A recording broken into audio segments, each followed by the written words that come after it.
I don't do well with being looked at. That's not a personality trait I advertise, because it sits poorly with 31 years of being the voice in someone's earpiece.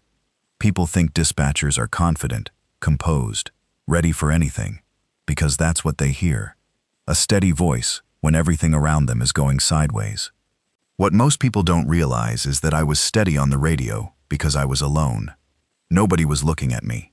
I was behind glass, behind a monitor, behind a headset, and a door that said authorized personnel only, and nobody could see me bite the inside of my cheek when a call came in bad. Nobody saw my hands on the desk when I had to tell a unit to hold because there was nothing available to send them. A radio voice is theater. It costs nothing when nobody's watching. Standing at a podium costs a lot more. Terry Holmberg had written most of the speech. She's my shift supervisor, was my shift supervisor, and she'd taken it on herself to organize the whole evening, which I'd tried to stop and she'd ignored. The venue was Harrington's Banquet Hall on Orchard Avenue, which she'd booked because it had a private room and a full kitchen, and it wasn't the firehouse meeting room with the folding chairs and the coffee urn with the broken element. Terry said, 30 years in the chair deserved something better than folding chairs, and since I didn't have the energy to argue with her, here we were. 34 people at 9 round tables under pumpkin-colored sconces, eating catered chicken and a pasta salad that nobody had touched, with a balloon arch over the double doors at the entry that said, "Congratulations, Ray," in gold and red letters that were, technically, slightly more orange than the department's actual colors. Bud Halsey had pointed that out before I even sat down. "Those look like Halloween decorations," he said, which I appreciated because Bud has always been the kind of man who tells you the true thing, even when the true thing isn't helpful. I was 3 minutes into the speech. 3 minutes, 14 seconds. I know because I was checking my watch the way you do when you're saying words you didn't write, and trying to figure out how many more words are left. The microphone was the clip-on wireless type that picks up everything, every shallow breath, every dry swallow. I know what those mics pick up, because I've listened to enough recorded audio in my career to know the difference between a clean signal and a nervous one. The radio was on the head table. That part was Terry's idea. Bring the old portable unit, the one I'd used in my early years, before the department upgraded everything. It was a prop, a conversation piece. The MC for the evening, Gary Belch from the union, had a bit planned around it. Something about Ray Kowalski being the last man in the state still running this model. The radio was charged. I'd charged it the night before without thinking, the same way I'd charged it every Sunday for 31 years, and when I put it in my jacket pocket to bring to the party, I didn't even think about whether it was on. It was on. It was tuned to the old frequency.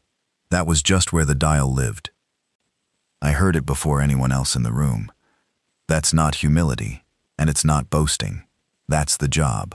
When you spend enough years with a signal in your ear, your brain starts doing the work automatically. You parse audio faster than other people, because you have to.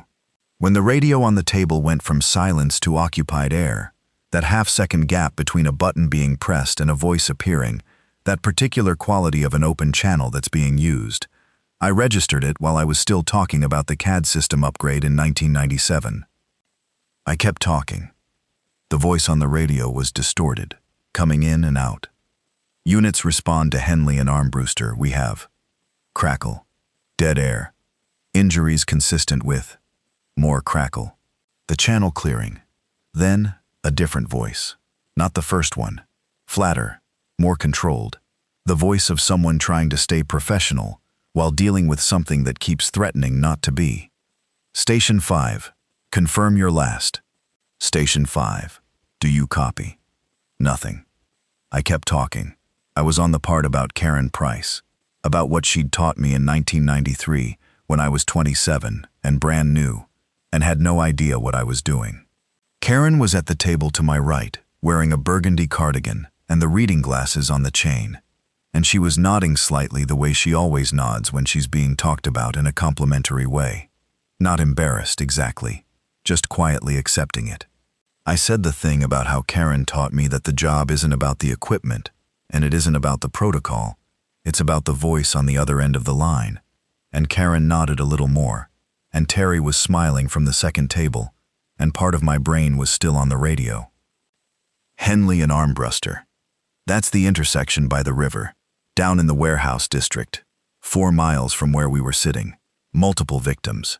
Injuries consistent with what? I kept talking. The second weird thing was 2 minutes later.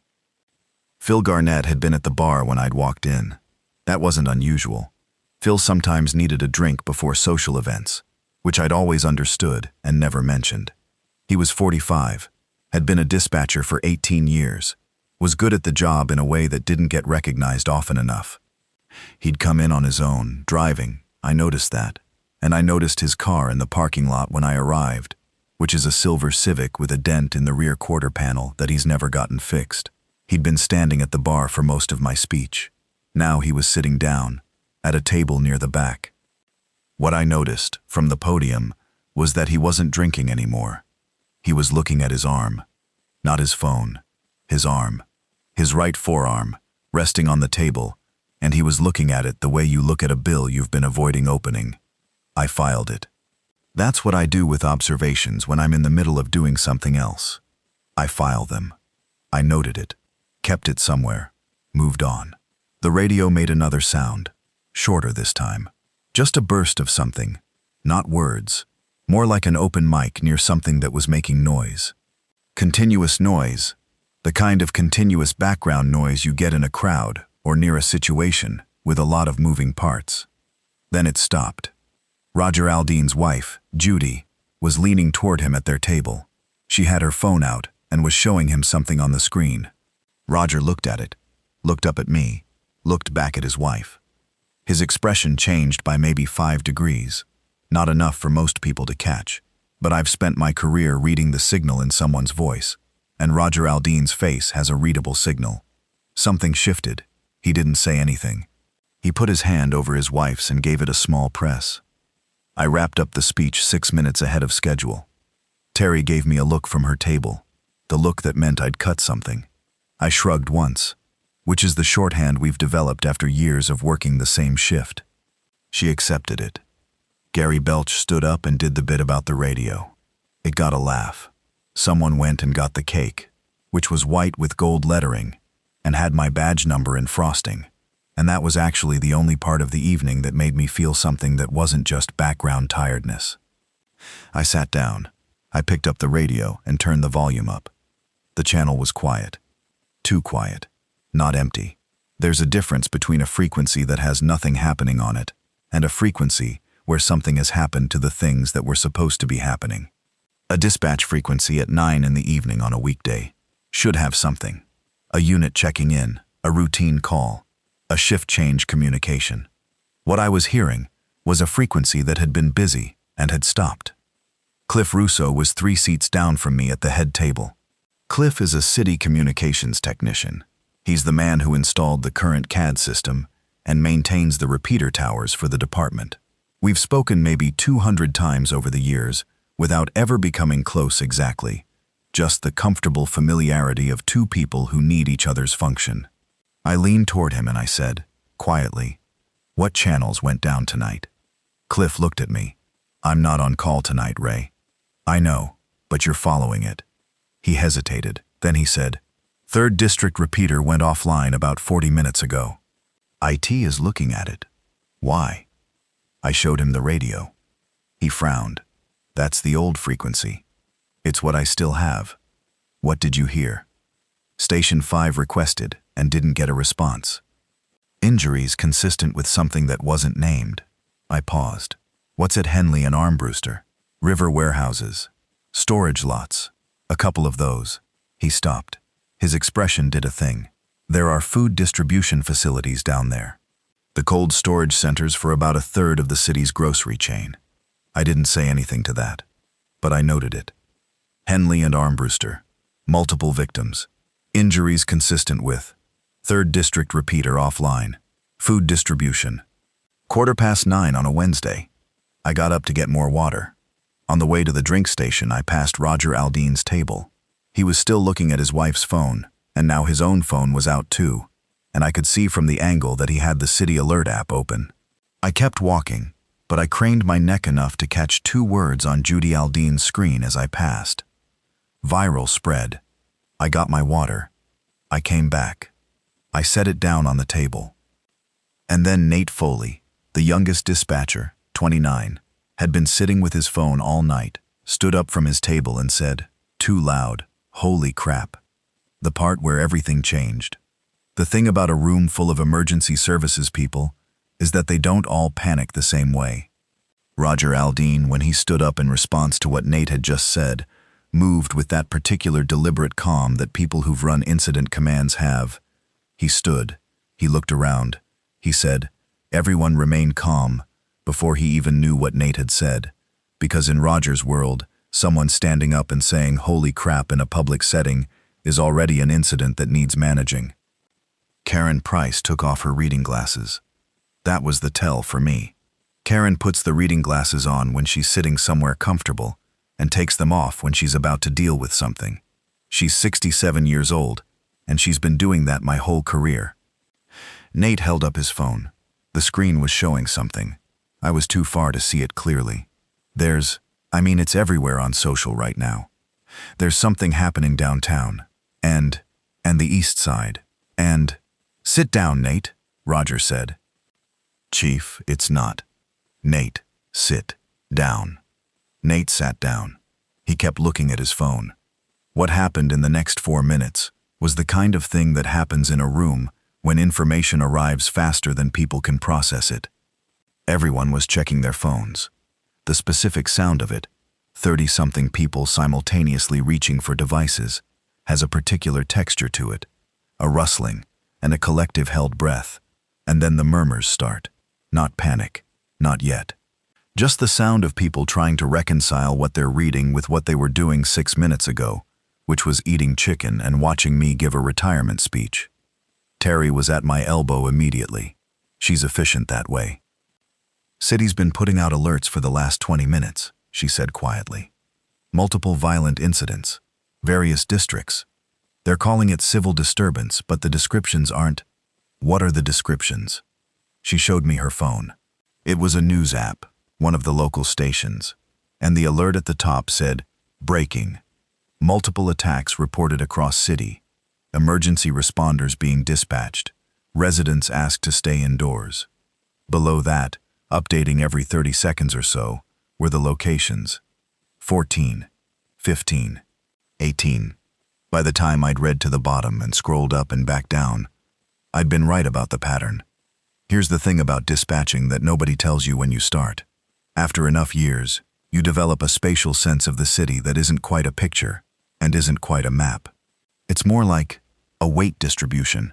You feel where things are heavier than usual. You feel where something is pulling on the balance of the city in ways that don't make sense. And looking at those 18 locations on Terry's phone, I felt the weight immediately. The locations formed a rough ring. Not a perfect ring. Nothing in a real city is perfectly geometric, but the pattern was clear. A rough circle, roughly centered on the river district, on Henley and Armbruster. Like something had started there and spread outward in all directions. Not randomly. Evenly. That doesn't happen with random incidents. Random incidents cluster in places where people are already stressed, already compressed, already volatile. What I was looking at on that screen spread too evenly in all directions for random. I handed Terry back her phone. "Where's Doug?" I said. "He went to the bathroom about 10 minutes ago. My brother Doug is 53. He'd come to the party without his wife. Andrea had a work thing she couldn't get out of, and he'd been quieter than usual all evening. Not unhappy, just a little checked out. He does that at events. He goes to the bathroom and he doesn't come back for 20 minutes. And when he returns, he always says he was on the phone with someone. I have never asked with who." I started toward the corridor that led to the bathrooms. That's when I found out about the doors. Pete Holden. Pete is the facility manager, 62, a slope-shouldered man with a gray mustache, who'd been moving through the evening making sure everything ran smoothly. Came through the corridor from the lobby, with a look on his face that was not the look of a man whose catering job was going smoothly. He stopped. He looked at me, then at Terry, then at Roger Aldean, who was coming our way from the other direction. The front doors. "What about them?" Roger said. "They're locked, from the inside. And I can't." Pete put his hand up and made a kind of helpless gesture with it. "They're on a push-bar mechanism and someone has put something through the push-bar bracket. Both doors. I can't get them to open." Roger went very still. That particular stillness. I know it from incident reports, the moment before a situation is reclassified. "Show me," Roger said. We went. All three of us. Me, Roger, Pete. With Terry following and Gary Belch not far behind, because Gary always wants to be near whatever's happening. The front lobby was one of those venues' foyers that tries to feel grand. A small chandelier. A greeter's podium nobody ever actually used. Walls with framed photos of past events. The double doors at the front were one of those commercial setups with the horizontal push-bar releases, and I could see it from 10 feet away. 2 zip ties through the brackets of the push-bar on each door, threaded through in a way that if you pushed the bar, the zip tie would catch before the latch released. Not impossible to get through. You'd need to cut them, but it would take a minute. Pete was reaching for the doors. Roger put a hand on Pete's shoulder. Not hard, just present. Pete stopped. "Who did this?" Roger said. Nobody answered. "Someone in this building did this," Roger said, still in that very even, very quiet voice he uses when he's being absolutely serious. "In the last hour or so." "Who did it?" Still nothing. I was looking at the zip ties. They were thick ones. The kind used for cable management, not thin disposable ones. Not something you carry around by accident. Someone had brought these specifically. I turned around. I looked back at the lobby entrance toward the banquet room. Walt Burroughs was standing at the far end of the lobby. Walt is 64, retired city emergency management coordinator. He'd held that position for about 12 years before taking early retirement 4 years ago. He was here because Roger had invited him. Roger had once worked with Walt on some cross-department coordination thing years back, and they were the kind of colleagues who saw each other occasionally at events and maintained the fiction of being closer than they actually were. I'd met Walt maybe 3 times. I knew his job title and his face, and not much else. He was standing at the far end of the lobby and looking at the front doors. His expression was what I'd describe as deeply, privately relieved. The way you look when something you were afraid of not happening has happened. Roger turned and saw him at the same moment I did. "Walt?" Roger said. Walt looked at him. He nodded, slowly, like a man accepting something.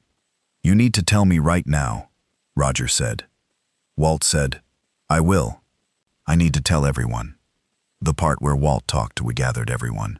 All 34 people, 35 with Doug, who'd come back from the bathroom looking at his phone and had walked straight into the middle of whatever was happening in the lobby. We brought chairs from the banquet room and set them up in the lobby, because the banquet room itself had windows along the south wall that faced Orchard Avenue, and whatever was on Orchard Avenue right now was getting worse.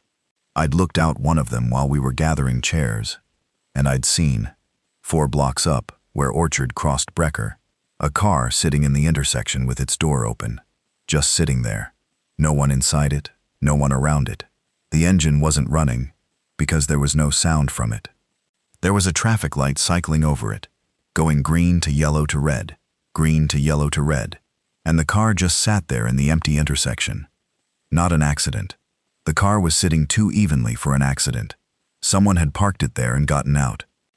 I didn't say that yet. I filed it. We sat down. Walt stood. He was the kind of man who'd spent a career briefing rooms. You could tell by the way he positioned himself. Not in front of the doors, which would have been theatrical. Off to the side slightly, near the greeter's podium, facing the group at an angle. Even under whatever pressure he was under, the professional posture was still there. 4 days ago, Walt said, I received a notification through an emergency management alert chain I'm still technically subscribed to, despite being retired. It flagged an anomaly in the city's western water distribution zone, specifically an irregularity in the pathogen monitoring system at the Harmon Creek filtration station. The room was very quiet. That monitoring system is automated. It runs continuous checks for biological contaminants at certain threshold levels and sends a flag to emergency management when thresholds are exceeded. I've been subscribed to that alert chain for 12 years. In 12 years, I've received 4 real alerts and about 200 false ones. The system is old, and it throws false positives. Every EM coordinator in the city knows that. He paused. He folded his hands. The alert 4 days ago was different. Not because of the pathogen levels. Those were elevated but not extreme. What was different was the second flag that came with it. A secondary analysis from the monitoring system that listed the affected distribution zones. He looked around the room. 3 zones. Zones 7, 8, and 11. Those zones cover approximately 40% of the city's water service area. They feed residential, commercial, and food service connections across the east side, the River District, and... He stopped. "And here," Karen Price said from her chair, not a question. "The area around Orchard Avenue is fed by Zone 7, Walt confirmed. Yes. The quality of silence in a room shifts when people understand something they weren't ready to understand. It goes from regular quiet to a kind of pressurized silence, like a change in air density. I felt it. Now, Walt said, I want to be very clear about what I don't know. I don't know what the contaminant is. I don't know what effect it has, or at what exposure level it becomes a problem. I don't know if this building's water supply is on the Zone 7 line or on a private well connection. Some older commercial properties in this area have retained private well connections from before the city expanded its service area, and I had reason to believe that Harrington's might be one of them." He paused again. "That was my thinking 4 days ago. When I arrived this evening, I asked the facility manager," he nodded toward Pete Holden, "about the building's water supply, and Pete confirmed that yes, this building is on a private well connection. It has been since the original construction. The city supply line runs past the property, but was never connected."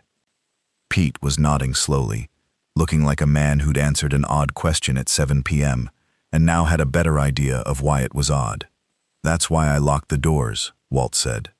"Jesus, Walt," Gary Belch said. "I know," Walt said. "I know how this sounds. I know how this looks. I am telling you that in the moment I made the decision, it seemed like the right thing, because I thought we had time for me to explain it before anyone wanted to leave.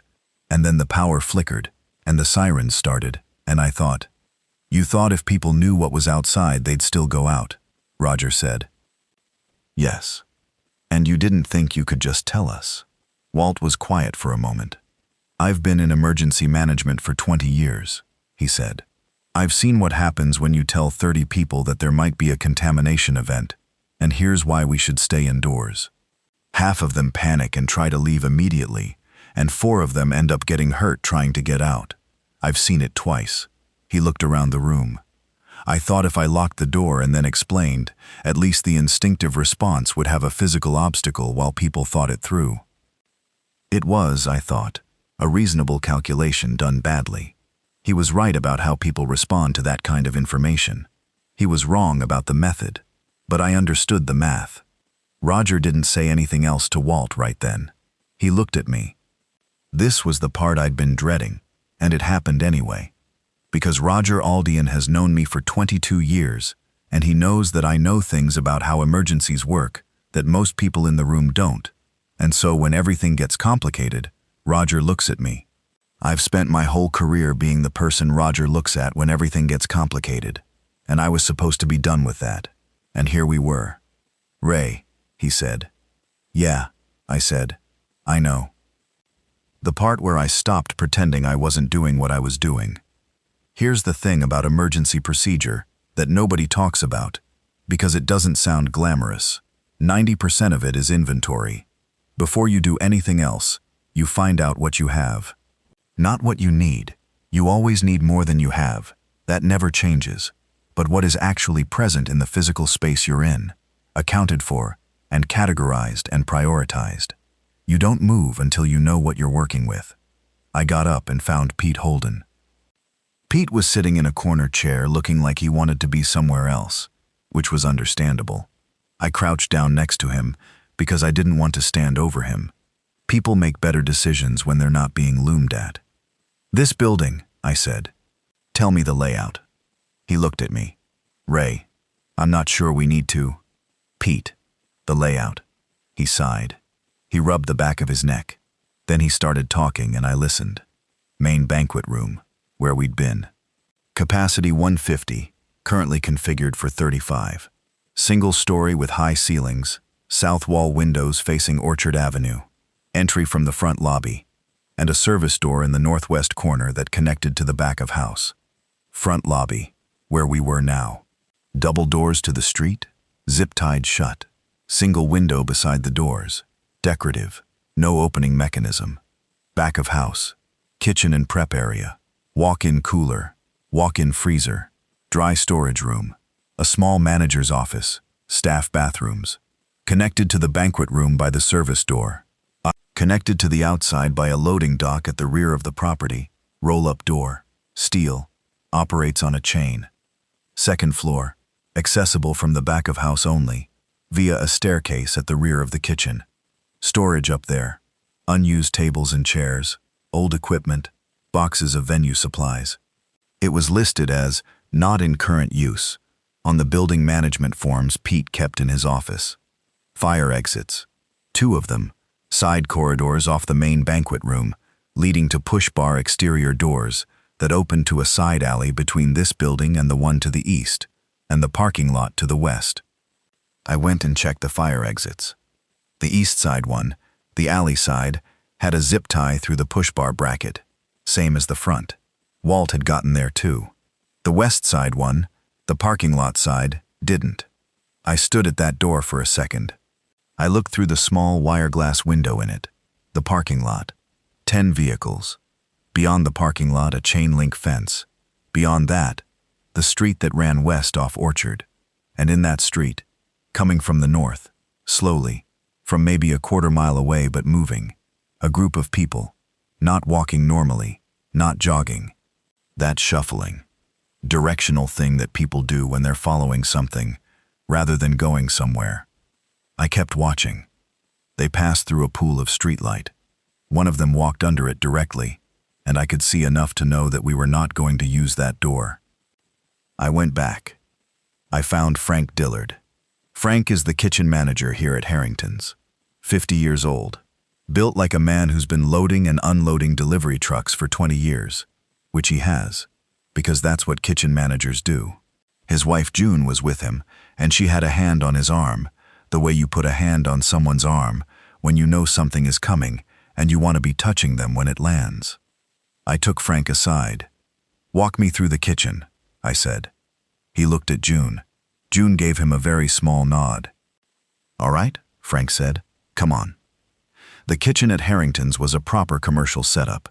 6 burner ranges along one wall, prep tables in the center, a pass-through window to the banquet room on the east side, and at the back, the walk-in cooler and freezer, side by side like 2 big steel boxes.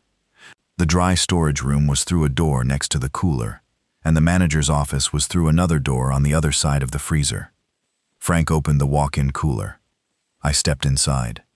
It was running, humming and cold, mid-30s, smelling of clean commercial cold, and underneath that the green smell of produce. It was well-stocked. Too well-stocked. This was a party for 34 people on a Wednesday night. The cooler had enough product in it for at least 3 or 4 times that.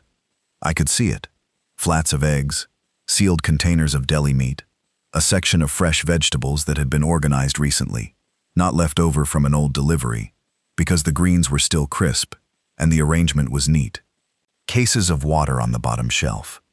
Not a case. Cases. Plural. I came back out of the cooler. I looked at Frank. Frank said, "I got a call from my supplier 3 days ago. Guy's been bringing produce to this building for 11 years. Real reliable. Never misses a delivery. Called me out of nowhere on a Sunday, which he never does. Said he was pulling his drivers out of the River District because 3 of them had been attacked on Friday during their runs, and he couldn't get any information from the police about what was happening. Said he was going to be shutting down deliveries for a while, and he wanted me to know." I waited. So I went to Restaurant Depot on Monday and Tuesday, on my own time, and I brought it here because this was the safest place I knew that I had keys to. He paused. I didn't tell June at first, because I thought I was being stupid. I thought, "How much food?" I said. He listed it. It took 3 minutes. Dry storage, rice, pasta, canned goods, vegetables, proteins, soups, boxes of crackers and shelf-stable dairy, a case of protein bars, 8 cases of bottled water, beyond what was in the cooler, cooking oil, salt, sugar, coffee. Cooler, dairy, eggs, fresh produce, deli meats that would last several more days, freezer, meat that had been frozen recently, bread, some prepared items from a previous event. 34 people. Enough food, if managed carefully, for 3 weeks, maybe more. I looked at Frank Dillard for a long moment. "You knew," I said. "I knew something," he said. "Not this. Not all this. Just, something was wrong and I thought I should be ready." I nodded. "Okay," I said. "You're going to be very important over the next few days." He looked at me like he wasn't sure whether to be relieved or terrified, and I understood the feeling, because I was having both at once myself. I went back to the lobby. I did not want to be the person who stood up and started talking. I want to be clear about that. I had been 7 days away from the absolute end of the professional obligation to be the person who stood up and started talking. But the room was doing that thing rooms do when there's no leadership present. Not quite panic, but the drift toward it, the small escalations, voices getting higher, people pulling into groups, someone crying quietly in a corner. Bonnie Garrett, who was 8 months pregnant, was sitting in a chair with both hands on her stomach and looking at the wall with an expression that was the controlled face of someone containing a lot. Diane Pratt was with her. Diane was the +1 of June Dillard's, a woman I hadn't met before tonight. She'd introduced herself as a former EMT, now working in insurance, which is the kind of career pivot that tells you something about the insurance industry rather than about Diane. She had her hands on Bonnie's shoulders and was talking quietly, and Bonnie was nodding, and that was the most functional thing happening in the room. I stood up. "Everyone, I need you to listen for a minute, and then I'll take questions." The room got quieter. Not all the way quiet. Gary Belch was still saying something to Roger. I waited for Gary to notice that I was standing and looking at him, which took about 4 seconds, and then Gary stopped. "We're going to stay here tonight," I said. "I want to explain why, and I want to explain what we're going to do, and I want to do it as quickly as possible, because the sooner we get organized, the better the next several hours go." I laid it out. What Walt had told us about the water supply, what I'd seen through the west fire door, what Frank had told me about the kitchen. I didn't editorialize. I didn't speculate. I said what I knew, and I kept it factual, and I went in order. Roger nodded along. Karen Price was writing something. I noticed she'd found a pen and a notepad, which is the most Karen thing possible. Terry was already on her feet by the time I finished, because Terry thinks faster than most people and she was already 3 steps ahead of where I'd gotten to. Questions happened, a lot of them. I'm not going to recount all of them because that's not what matters. What matters is that by the time I'd answered the main ones, the room had a shape again, a structure, something to hold on to. The main assignment structure I set up was this: kitchen and storage. Frank Dillard and June, in charge of food and water rationing. Nobody goes in the kitchen without Frank's knowledge. We eat twice a day. The portions will be enough. Building security. The main entry doors stay zip-tied. The west fire door stays closed but unlocked. That's our primary exit option. The east fire door stays closed, and the zip ties stay on for now. Loading dock, currently locked on the chain, stays locked. Sleeping and rest. The banquet room would be the main sleeping space. It had enough tables to pull together into surfaces, and the tablecloths were thick enough for padding. The kitchen had a supply of cloth napkins in a storage cabinet. Pete confirmed this, which could supplement. Medical. Diane Pratt was the only medical person present. She got a status and confirmed. She had a basic kit in her car, which was in the parking lot on the west side. Getting that kit was priority. Also, Bonnie Garrett's situation needed monitoring. Bonnie was 34 weeks, healthy pregnancy, no current complications. We needed to track that daily. Communication. I was keeping the radio. Cliff Russo was going to work on the building's internal comms system. Pete had a handheld walkie-talkie set in his office that he used for event coordination, 3 units, and we were going to use those to maintain awareness between the kitchen, the main room, and any scouting positions. Everyone had a job. That helped. When people have a job, the panic has somewhere to go. I sat down. My brother Doug sat next to me. He put his hand on my arm, very briefly, just a touch, and didn't say anything. I didn't say anything either. The power flickered at 11:47 p.m. Not off, not completely. Just that chest-tightening dip where everything dims and the room holds its breath. The kitchen exhaust fan stopped for a second and then started again at a different pitch. 20 minutes later, it went off completely. Harrington's had emergency lighting, 6 wall-mounted units that lit up automatically, giving the room that particular flat, greenish quality of battery backup light that makes everyone look slightly unwell. The kitchen had one too. The cooler and freezer stayed cold because they were independent units. The loading dock door was still functional on its manual chain. We didn't know it yet, but the power was going to stay off for the rest of the time we were there. The part about Phil. I need to talk about this separately because I've been avoiding it. Phil Garnett. At some point during the gathering in the lobby, during Walt's explanation, I think, or shortly after, I noticed that Phil wasn't with the group. He'd been at the back of the lobby and then he wasn't. I went looking. He was in the banquet room, sitting at a table near the back, alone, facing the south wall windows. The windows were dark now. The streetlights on Orchard had gone out when the power died, but that's where he was looking. I walked up. I pulled out a chair across from him and sat down. "Hey," I said. "Hey, Ray." His voice was level. Not drunk level. That specifically controlled levelness of someone trying to sound normal. "How are you doing?" "Fine." "Phil." A pause. "Not great, actually." "Tell me." He was quiet for a moment. Then he put his right forearm on the table, and he turned it so the inside of the forearm was up, toward the light from the emergency unit on the wall. There was a bandage on his forearm. Not a proper bandage, the kind you make when you don't have proper bandaging materials, which is a wad of napkins held on with the kind of rubber band you'd use to hold a produce bunch together. He'd done it himself. "When did this happen?" I said. "Before I came in. I got here about 6:30. Party started at 7. I got here early. There was a man in the parking lot. I thought he was homeless. I thought he was having some kind of episode. He was on the ground when I first saw him, and I went over because that's, I don't know, reflex. I went over. He stopped. He looked at the bandage. He bit me. I kept my voice level. "Where did he bite you?" "Forearm. Not deep, I don't think. It bled. I went to the bathroom and cleaned it as well as I could and put something on it. And then I thought maybe I'd overreacted. He was just a sick guy. I figured I'd get a tetanus shot in the morning." "Does it hurt?" "It aches. A little." He paused. "My head aches more." I looked at him. Phil Garnett has a round, pleasant face with lines around his eyes that came from years of wearing a headset and squinting at a monitor in a low-lit dispatch center. He's the kind of man who laughs easily and listens carefully, which is rarer than it sounds.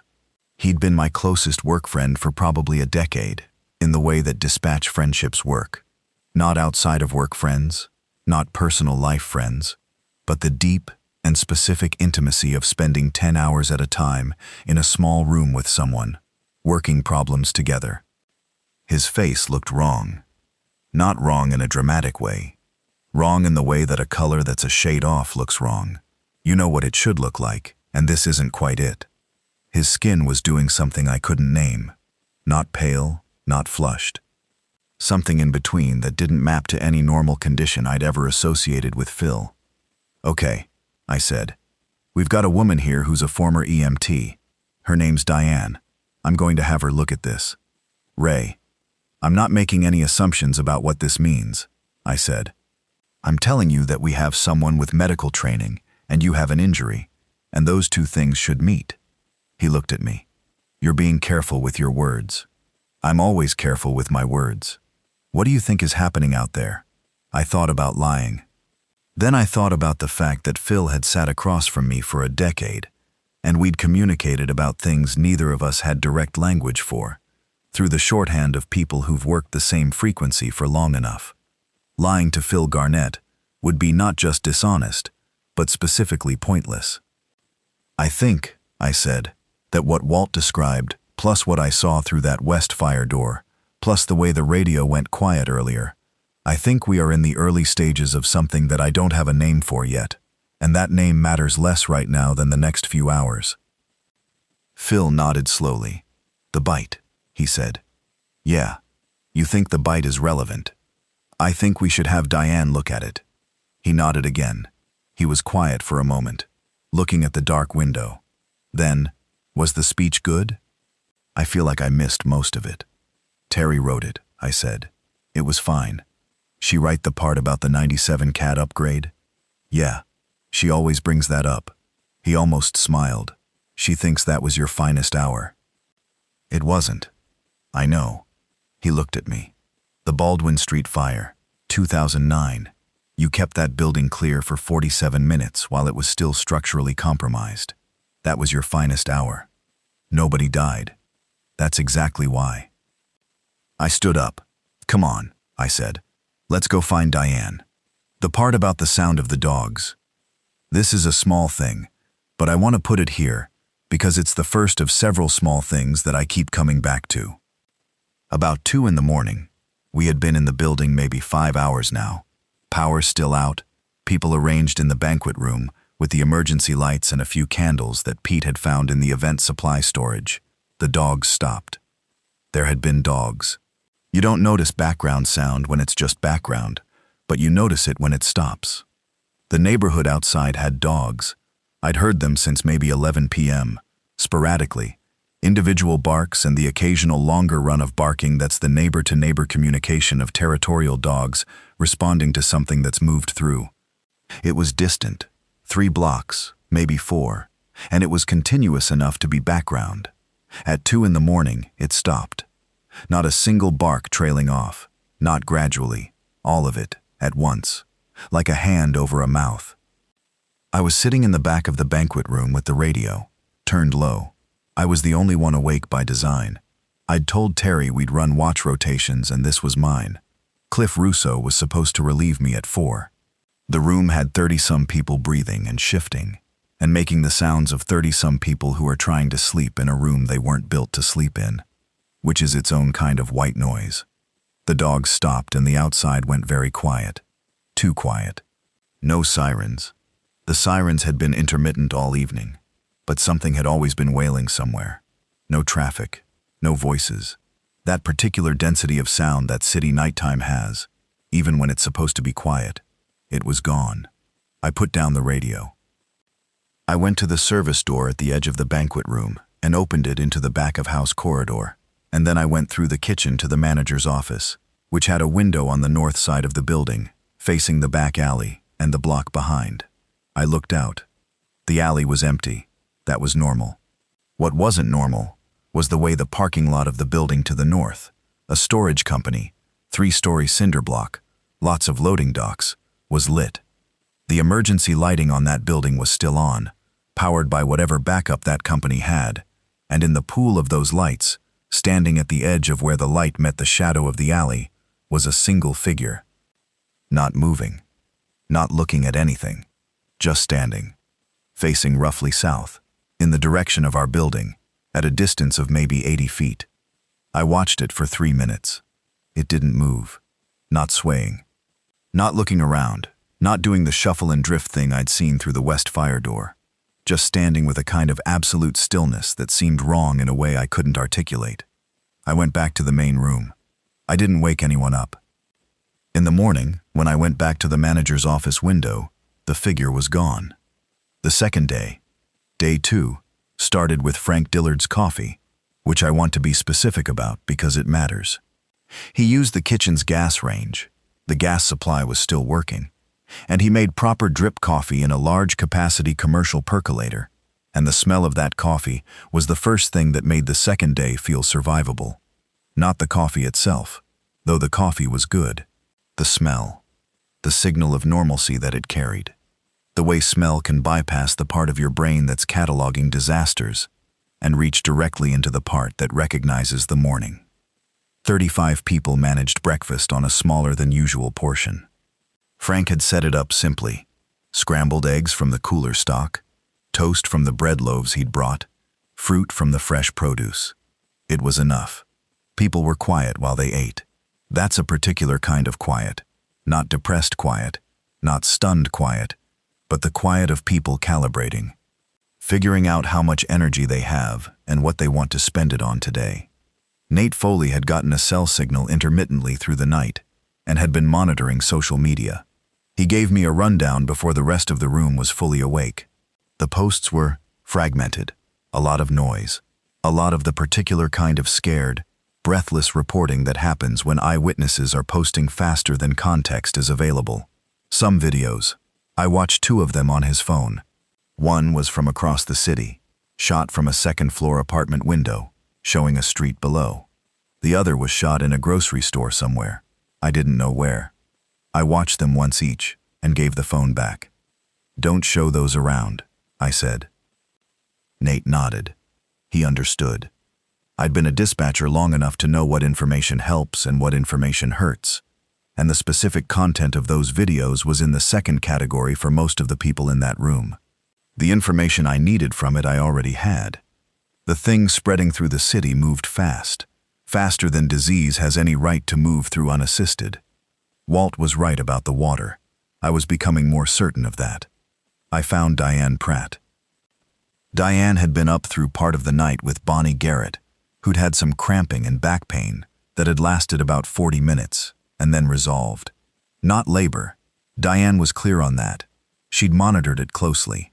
But it was a reminder that Bonnie's situation existed on a clock that operated independently of everything else.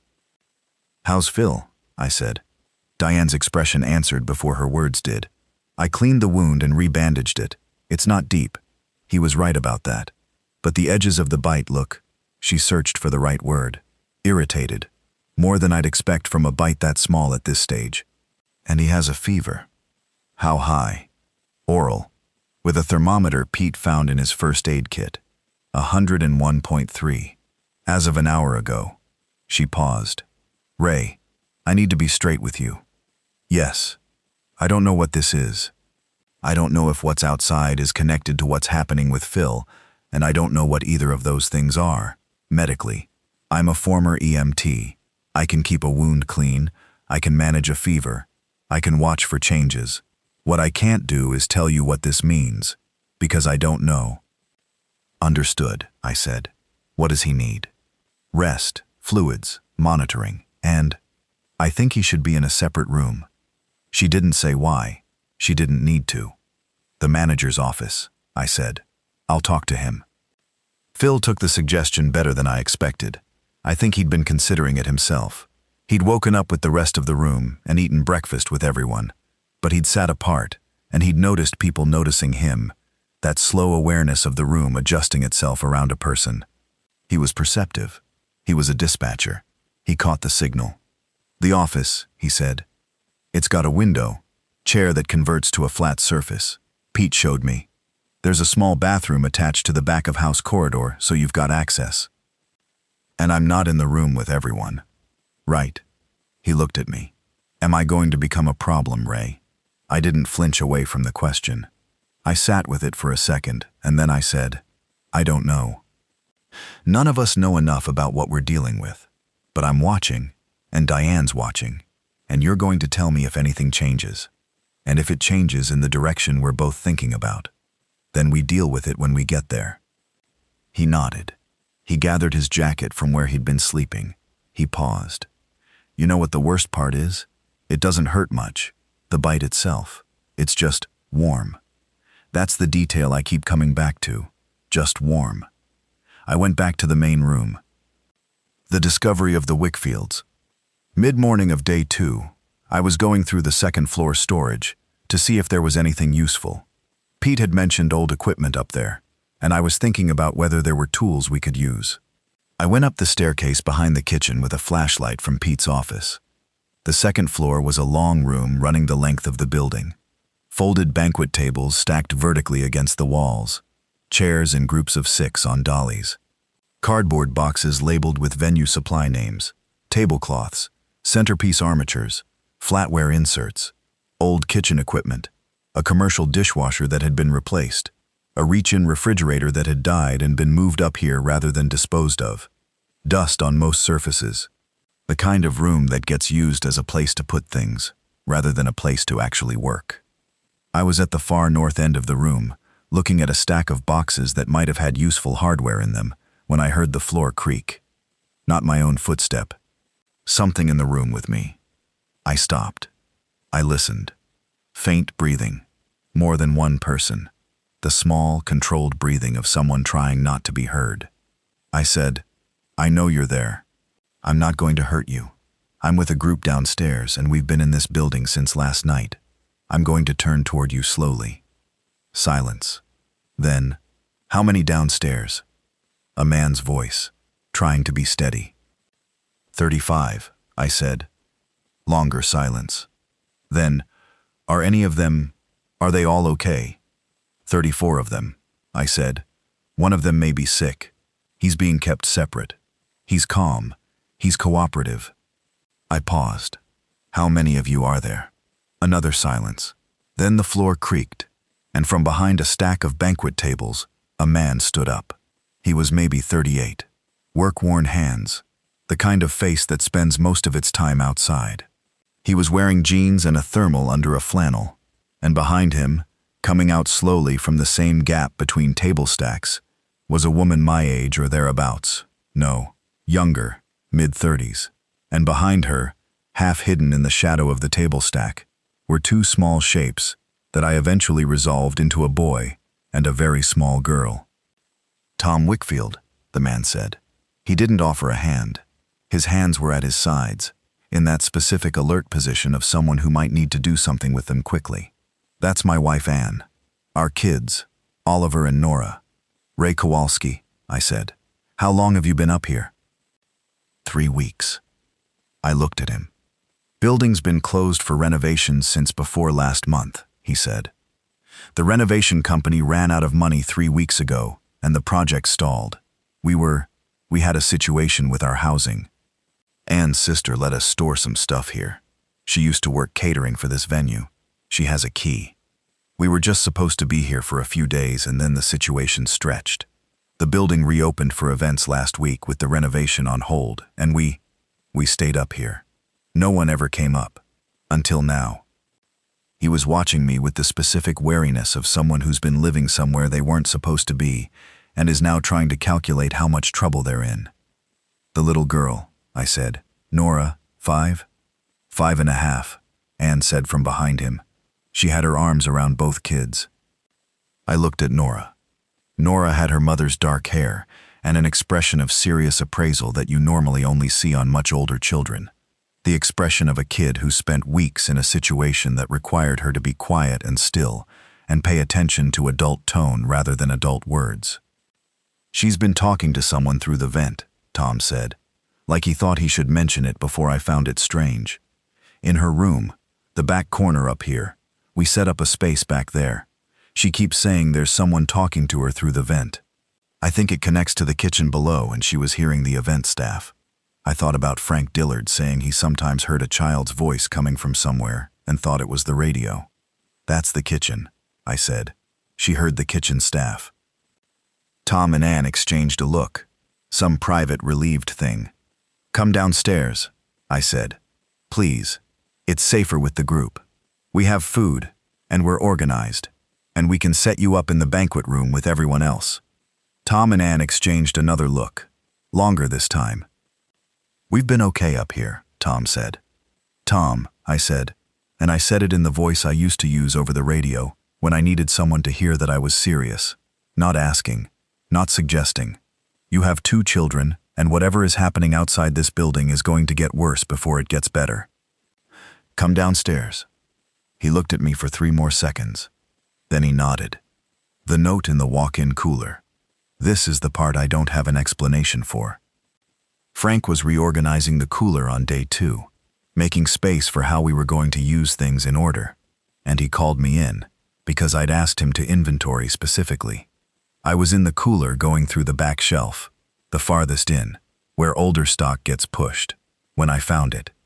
Behind a flat of produce, wedged between the wall of the cooler and the back of the shelf, a piece of paper folded in half, not fresh.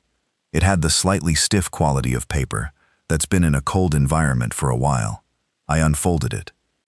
Written in ballpoint pen on the back of a Harrington's catering order form, "If you find this, do not use the north exit. I had to leave. The north exit is wrong."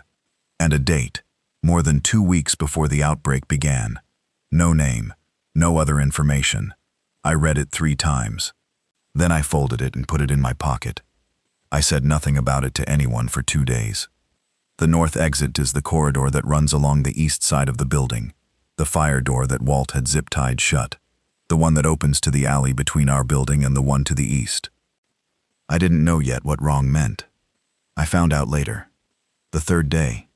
Whoever you are, reading this, if this makes it to someone, I want you to understand that the 3rd day was not dramatic. It wasn't. I keep writing toward it and expecting to produce something cinematic, and it resists me, because the 3rd day was mostly quiet and mostly routine, and mostly about people learning to exist in a bad situation in a way that doesn't break them. Routines. I want to talk about routines. By day 3 we had them. That matters more than it sounds. Routine is the thing that keeps a group of people from unraveling, not because it produces results, sometimes it doesn't, but because it gives the day a structure. And a structure means you can tell whether today is the same as yesterday or different. And being able to tell the difference is what keeps your sense of time intact. When your sense of time goes, other things go with it. I've dealt with enough people in crisis situations over 31 years to know this. Morning coffee at 7, which Frank managed with the gas range. Breakfast at 7:30. Frank did the portions with a precision that I came to respect absolutely.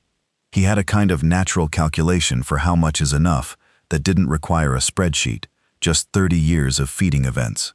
Lunch at noon, smaller, conserving. Dinner at 6. Evening check-in where everyone reported anything notable from their day. Observations from the windows, changes in sound outside, any changes in physical or mental state. I ran the evening check-ins. They were short, factual. I kept them from becoming complaint sessions not by suppressing complaints but by redirecting them. If someone raised a problem, the immediate next question was, what do we do about it? This worked most of the time. The kids, Oliver and Nora Wickfield, were an unexpected anchor for the room. Oliver was 8 and had that particular 8-year-old resilience that doesn't come from not understanding. He understood plenty, in the way kids understand things without having the vocabulary for them, but from being interested in things, constantly. He wanted to know how everything worked. He followed Frank around the kitchen asking questions about the commercial range. He followed Cliff Russo around, asking about the walkie-talkies. He sat near me while I worked the radio and asked questions about frequencies. Nora didn't talk much to adults. She sat near her mother or her brother and observed with those serious dark eyes. But on the morning of day 3, she came and sat next to me while I was listening to the radio at the banquet room table, and after a few minutes she said, without preamble, "Is the voice ever there?" "Which voice?" I said. "The one from the vent. I talk to it sometimes still." I looked at her. "The kitchen vent," I said. "Sometimes it answers," she said, "but not the same answers every time." I looked at her for a moment. She was 5.5 and had been living in an abandoned second floor of a commercial building for 3 weeks, and she was completely calm.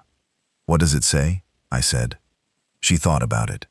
"Things about what's happening," she said. "Like reports." A 5-year-old describing radio transmissions as reports. I looked at the kitchen doorway. There was a vent in the second floor directly above the kitchen that connected to the building's old evac system. If the radio on the counter in the kitchen, or the radio in my hand, was picking up transmissions, and those transmissions ran through the building's duct system to the second floor, I went to the kitchen. I turned the radio up.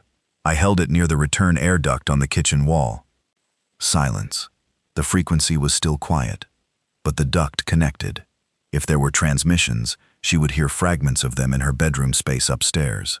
The HVAC system was off, had been off for days, but the ducts would still carry sound. She'd been hearing dispatch fragments through the duct system before the outbreak. Reports. She thought they were talking to her. I stood there in the kitchen and thought about that for a while. The third night, 3 in the morning, I heard music. I was on watch again. We'd kept the rotation. Cliff from midnight to 4, me from 4 to 8. But Cliff had been coming down with a head cold and I'd taken his shift too. The banquet room was breathing. I was at my usual spot by the wall with the radio turned low. At 2:57 a.m., the radio signal changed. Not a voice. Music. Specifically, a guitar. Acoustic. Not amplified. Someone playing a slow progression of chords. Not a song I recognized. Not anything with structure. Just the sound of someone sitting with a guitar and playing because they had a guitar, and it was night. It lasted 32 seconds. Then it was gone. I sat with the radio in my hands for a long time afterward. Someone was on this frequency. Someone with a radio and a guitar. Alive. Far enough away that the signal was faint, but close enough to reach. I wanted to respond. I held the radio and I thought about pressing the button. I didn't. Not yet. Because I didn't know what responding would mean. On this frequency, in a city that was not functioning, I didn't know what a transmission would do, or who else might hear it. I needed to know more before I put a signal out. I wrote it down. The time, the duration, the fact of it. I didn't tell anyone else. The morning of day 4. This is where things changed. The sound outside had been building since the previous afternoon. Not consistently. It wasn't a steady sound. It was more like a tide, rising and falling. We'd have 2 hours of relative quiet, and then the sound would come up again from somewhere to the south of us, down Orchard toward the river. A crowd sound. Not voices exactly. Not organized voices. Not chanting or shouting. More like the sound of a large number of bodies in motion. The particular white noise of many feet. By morning of day 4, the sound was closer. I went to the west fire door, the one that still opened, and looked through the wire glass window. The parking lot beyond. Our 10 vehicles still there. Mine, Terry's, Roger's, the others. The chain link fence at the edge of the lot. Beyond it, the side street. The side street was not empty. Not a crowd, not a horde, but people. Figures. I'll say figures, because what I was seeing wasn't behaving in ways that let me comfortably call them people, not in the way the word usually works. Moving along the side street. Not all going the same direction. Some north, some south. Moving at that particular pace that wasn't a walk and wasn't a jog, but something between. Something that looked effortful and completely undirected. I counted what I could see. 11. Then more came from the north. 6 more. Then more from the south. The side street was becoming a channel. Something was directing flow through that area. Not the figures themselves. They didn't have intent. That was clear even from this distance. They moved the way water moves when a drain opens. Not toward something so much as away from something, or toward the sound of something. I stepped back from the door. I went and found Terry. Status of the loading dock, I said. Locked. The chain is padlocked and the padlock is good. There's also a heavy storage shelf that Frank pushed against it 2 days ago, as an additional block. We need to move that shelf, I said. We need the door to be openable quickly. Terry looked at me. How quickly do you think we're going to need it? I think we're going to need to make a decision today about whether we stay or we go. She held my gaze. What changed? The west side is becoming a transit route. If we lose that door as an exit option, the loading dock is the only one we have. She nodded once. I'll have Frank and Tom move the shelf. Don't make it obvious to the room yet, I said. Not yet. She gave me that particular look of hers that means she disagrees with how I'm timing the information release, but she trusts my judgment enough to follow it. I've relied on that look more times than I can count. We moved the shelf. An hour later, at about 9 in the morning, the loading dock door handle rattled. Not hard. Not like someone trying to break in. More like someone testing it, reaching up and giving it a small shake to see if it opened. Then a second rattle. Then a voice. Quiet. Deliberate. "Hello. I know someone's in there. I can hear you. I'm not going to hurt you. I'm alone. My name is Lyle. Please open the door." We stood there. Me, Terry, Tom Wickfield, and Frank Dillard. The four of us looking at the door. "Lyle," I said, to the door, without opening it. "How long have you been out there?" A pause. "Since yesterday afternoon. I've been in the alley. I found the loading dock last night. I didn't knock right away because I wasn't sure. Please." "Are you injured?" Another pause. A longer one. "I had a run-in 2 days ago. I've got some scratches on my left arm. Not a bite. I want to be clear. I know what bites look like. I know the difference. It's scratches. I was in a car that got grabbed at, and I got scratches through a broken window. I've been monitoring them. Are you feverish?" "No. Temperature's been consistent. I've had a thermometer with me." I looked at the others. Frank Dillard shrugged in a way that meant he'd defer to me. Terry looked at the door. Tom Wickfield was watching me. "Lyle," I said, "I'm going to unlock the door and open it 12 inches. Just 12 inches. I need you to step to where I can see you." "Okay." I unlocked the chain. I pushed the roll-up door up, manually, the chain rattling, just enough to create a gap at the bottom. I crouched down. Outside, the loading dock platform, the alley beyond it, the back of the block on the other side. Gray morning light. And on the platform, crouching so I could see him, a man in his mid to late 40s, with a beard that had maybe 4 days on it, and the specific drawn quality of someone who hasn't slept properly in longer than that. He had a backpack. He had a jacket on that had something dark and dried on the left sleeve. He was showing me his hands, both of them, palms out, without me asking. "Former paramedic," he said. "I've been alive and functional since this started. I have medical supplies." He gestured at the pack. "I also have information." I looked at him for about 5 seconds. Then I pushed the door up enough to let him in. What Lyle told us. I gave him water first. Then I gave him food. Frank put together a plate without being asked, which was typical of Frank. Lyle ate quickly, but not desperately, which told me he wasn't on the edge of starvation, just hungry. Good sign. Someone on the absolute edge of starvation doesn't have the self-control to eat quickly. They eat too fast and make themselves sick. While he ate, I let him settle. I didn't ask questions right away. That's something I learned early in dispatching. When someone's coming off a bad situation, you don't interrogate them in the first 2 minutes. You give them a minute to exist somewhere safe before you make them go back to it. After he'd eaten about 2/3 of the plate, I sat down across from him. Terry sat next to me. Roger Aldean came and sat at the next table close enough to hear. Walt Burrows was there. He'd been keeping himself useful over the past days, quietly, competently, making up for the door situation in small functional ways. And he sat slightly apart from the group, with the posture of someone who knows they're on thin trust and isn't pushing it. "Tell us what you know," I said. Lyle set down his fork. He put his hands on the table. "I was working an overnight shift when it started," he said. "I'm private ambulance, not city. I drive for a medical transport company, non-emergency, routine pickups. I was finishing a run at the regional medical center on the north side at about 1 in the morning on day 1, when the ER bay started getting overwhelmed." He paused. "It happened fast, not gradual fast, immediately fast. 2 patients came in by car, regular people driving them, not ambulances, and both patients were," he chose his next words carefully, "compromised in a way that I'd never seen, not injured, not sick in a way that mapped to any illness I'd encountered. The attending physician who came out to meet them, Dr. Vasquez, she took one look and immediately pulled the ER into lockdown protocol, which means she'd seen something brief to her that prepared her for the possibility." He paused again. He drank some water. "She'd been briefed," I said. There was a standing briefing to ER physicians. That's what it looked like. She didn't hesitate.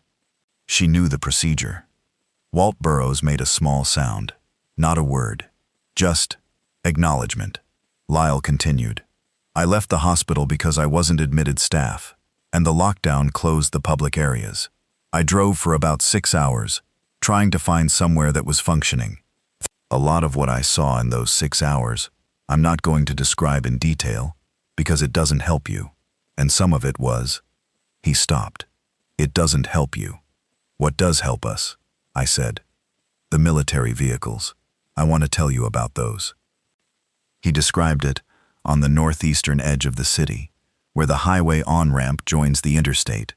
There were 3 military transport vehicles parked on the breakdown lane of the on-ramp, not moving, not setting up a perimeter, not establishing a checkpoint, just parked. He'd stopped about 100 yards away and watched them for 20 minutes. Nobody got in or out of the vehicles. The engines weren't running. There were no visible personnel. They looked like they'd been there a while, he said, like they'd arrived at a position and stopped. They were waiting, Roger Aldean said. For what? Terry said. Roger looked at Walt. Walt's jaw moved. Then, there's a protocol for large-scale contamination events in populated areas. It's not public. It doesn't get talked about in emergency management planning sessions because it isn't about emergency management. It's above emergency management. He paused. The military role in a confirmed large-scale pathogen event is not containment. That's a civilian function, in theory, in the early stages. The military role is... He stopped. They establish perimeters. On the outside. They don't go in. The room was very quiet. They're not going to come into the city, Roger said slowly. Not until certain conditions are met, Walt said. I don't know the exact threshold. I know the protocol exists. Lyle looked around the table. I thought you should know that. You thought right, I said. I sat with it. 34 people in a building. No rescue coming. The military sitting on the perimeter, waiting for a threshold that none of us knew. Food for maybe 2 more weeks. One person who was sick and getting worse. The city's emergency services were not functioning. I knew that from the radio silence. The radio. I thought about the music at 3 in the morning. The guitar. Someone on that frequency was alive. Lyle, I said, how are you at radio operation? He looked at me. Enough. Why? Because I have a frequency that's had a transmission in the last 24 hours, and I want to respond to it. The thing about Phil that I have to talk about now, I put this off because it's the hardest part to write factually, which is how I prefer to write things. Phil was worse on day 4. Diane told me in the morning, before Lyle arrived, that his fever had climbed to 103.1 overnight. He was disoriented in a way that went beyond fever, not just confused, but spatially loose. He was having trouble tracking where things were in the room. His responses to questions were slightly delayed, not dramatically, but enough that you noticed. He was still cooperative. That's the thing I want to be clear about. He was still Phil. He recognized me. He asked about the group. He asked specifically about Bonnie Garrett and whether she was okay, which is a Phil question, because Phil always knew who needed to be checked on. But he'd been bitten by someone who was in the early stages of what was now covering the city. And whatever that was, it was moving through him. Slowly, but moving. I sat with him in the manager's office for 15 minutes, on the morning of day 4. We talked about the Baldwin Street fire, 2009. He brought it up again, the same story he'd told me at the table 2 nights ago. He told it slightly differently this time. The details were mostly right, but the sequence was loose. When I got up to leave, he said, Ray, you should probably make a decision about me. What kind of decision? I said. The kind that makes practical sense. He looked at me steadily. You know what I mean. Phil, I'm not asking you to do anything. I'm telling you that you should think about it, so that if something happens fast, you're not making the decision cold. He paused. You know how to think ahead. You've been doing it for 30 years. I looked at him. You're not a threat right now, I said. Right now, he agreed. "We're going to make a decision about leaving today," I said. "You'll be part of that conversation." He nodded. Then he said, "I'd like to hear the radio for a while." I handed him the portable unit.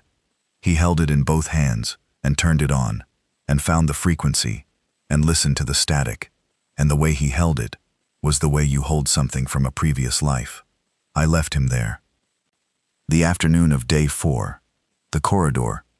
I had not been through the east corridor yet, the one with the zip-tied fire door, the alley side, Walt's door. I went during the quiet post-lunch period when most people were resting.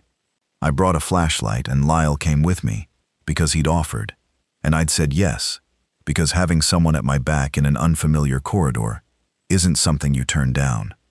The east side corridor was narrow, service width about 4 feet, painted cinder block walls. It ran from the banquet room service door to the east fire exit. At the end was the fire door with the wire glass window, and through the window I could see the alley between our building and the one to the east. The alley was not clear. That's all I'll say about what the alley looked like visually. What I also noticed, about 2/3 of the way down the corridor, there was a door in the east wall that I hadn't known about. Not on Pete's layout. He hadn't mentioned it. It was a utility door, the kind used for shared service access between adjacent commercial buildings. There was a gap at the bottom of this door, maybe 3/4 of an inch. The gap had light coming through it, not natural light. The building on the east side still had emergency lighting. I crouched down at the gap. I could hear something through it, shuffling. The sound of movement in a large space. Not wind, not mechanical. The specific acoustic of a large number of living things moving in a confined area. The door had a push bar on our side. I didn't touch it. I stood up. I thought about the note in the walk-in cooler. If you find this, do not use the north exit. The north exit is wrong. The north exit is what I'd been thinking of as the east fire door, the one that accessed the alley. But the note writer might have been oriented differently, might have been calling the direction north that I was calling east, depending on which way they were facing when they wrote it. Or the north exit was this connecting door. Either way, wrong. This corridor was wrong. If we'd come this way in the dark, hurrying, moving fast, someone would have hit that push bar on the utility door by accident, and whatever was on the other side of that door was in there in volume. I went back and didn't say anything about the corridor yet. But I mentally ruled it out. Our route out, when we went, would not go through there. The decision. Day 4, 4:30 p.m. We gathered in the banquet room. Everyone who was capable of being part of the conversation. I'd told Phil about the meeting, and he'd said he'd listen from the office door, which was close enough to hear through the service corridor. I laid out what we had and what we were facing. Food, approximately 11 to 13 days remaining at current consumption. Lyle's supplies added some protein bars, dried goods, a water filtration unit he'd brought in his pack. Exits. West fire door compromised by the side street traffic. Loading dock viable but unknown what we'd encounter on the dock and in the alley. East corridor. Ruled out. I told them this bluntly. The other building was not accessible. Outside conditions. The western street had figures moving through it regularly. We'd seen no clear activity at the back alley from the dock window's narrow view, but Lyle had come through the alley from the north, so we knew there was at least a window where that passage was clear. Phil's condition, deteriorating. Diane's assessment was that we were looking at days, not weeks.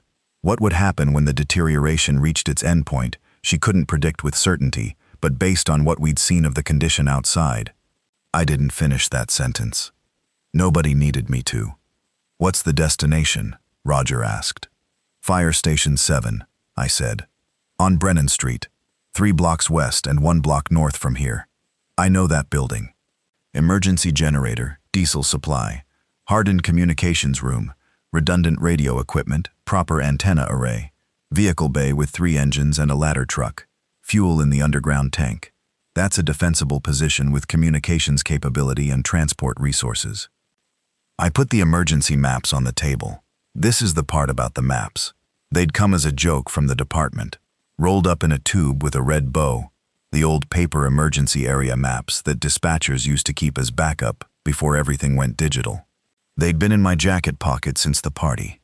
I'd thought of them as a retirement gag gift from the team. As it turned out, they were the most useful thing anyone had brought into this building. I unrolled them, the grid of streets, the building footprints, the infrastructure notations. Route, I said, running my finger along it. Loading dock, north up the alley. The alley runs behind these 4 buildings and then meets a service road behind the parking structure here, this 3-floor open deck lot on Brennan. Through the lot on the ground floor, these columns make it possible to move through without being visible from the street. Then across the parking structure, exit to the north side of Brennan and 50 yards west to Station 7. The room looked at the map. That's maybe 400 yards, Terry said. 450, I said. With 35 people. 36, counting Lyle. What about the street sections? Roger asked. He was pointing to the map, the crossing points. 2 exposed moments, I said. The alley exit to the service road. Maybe 15 feet of open space. Then we're behind the parking structure. And the street crossing on Brennan, 30 feet from the structure exit to the station entry. Those are the risks.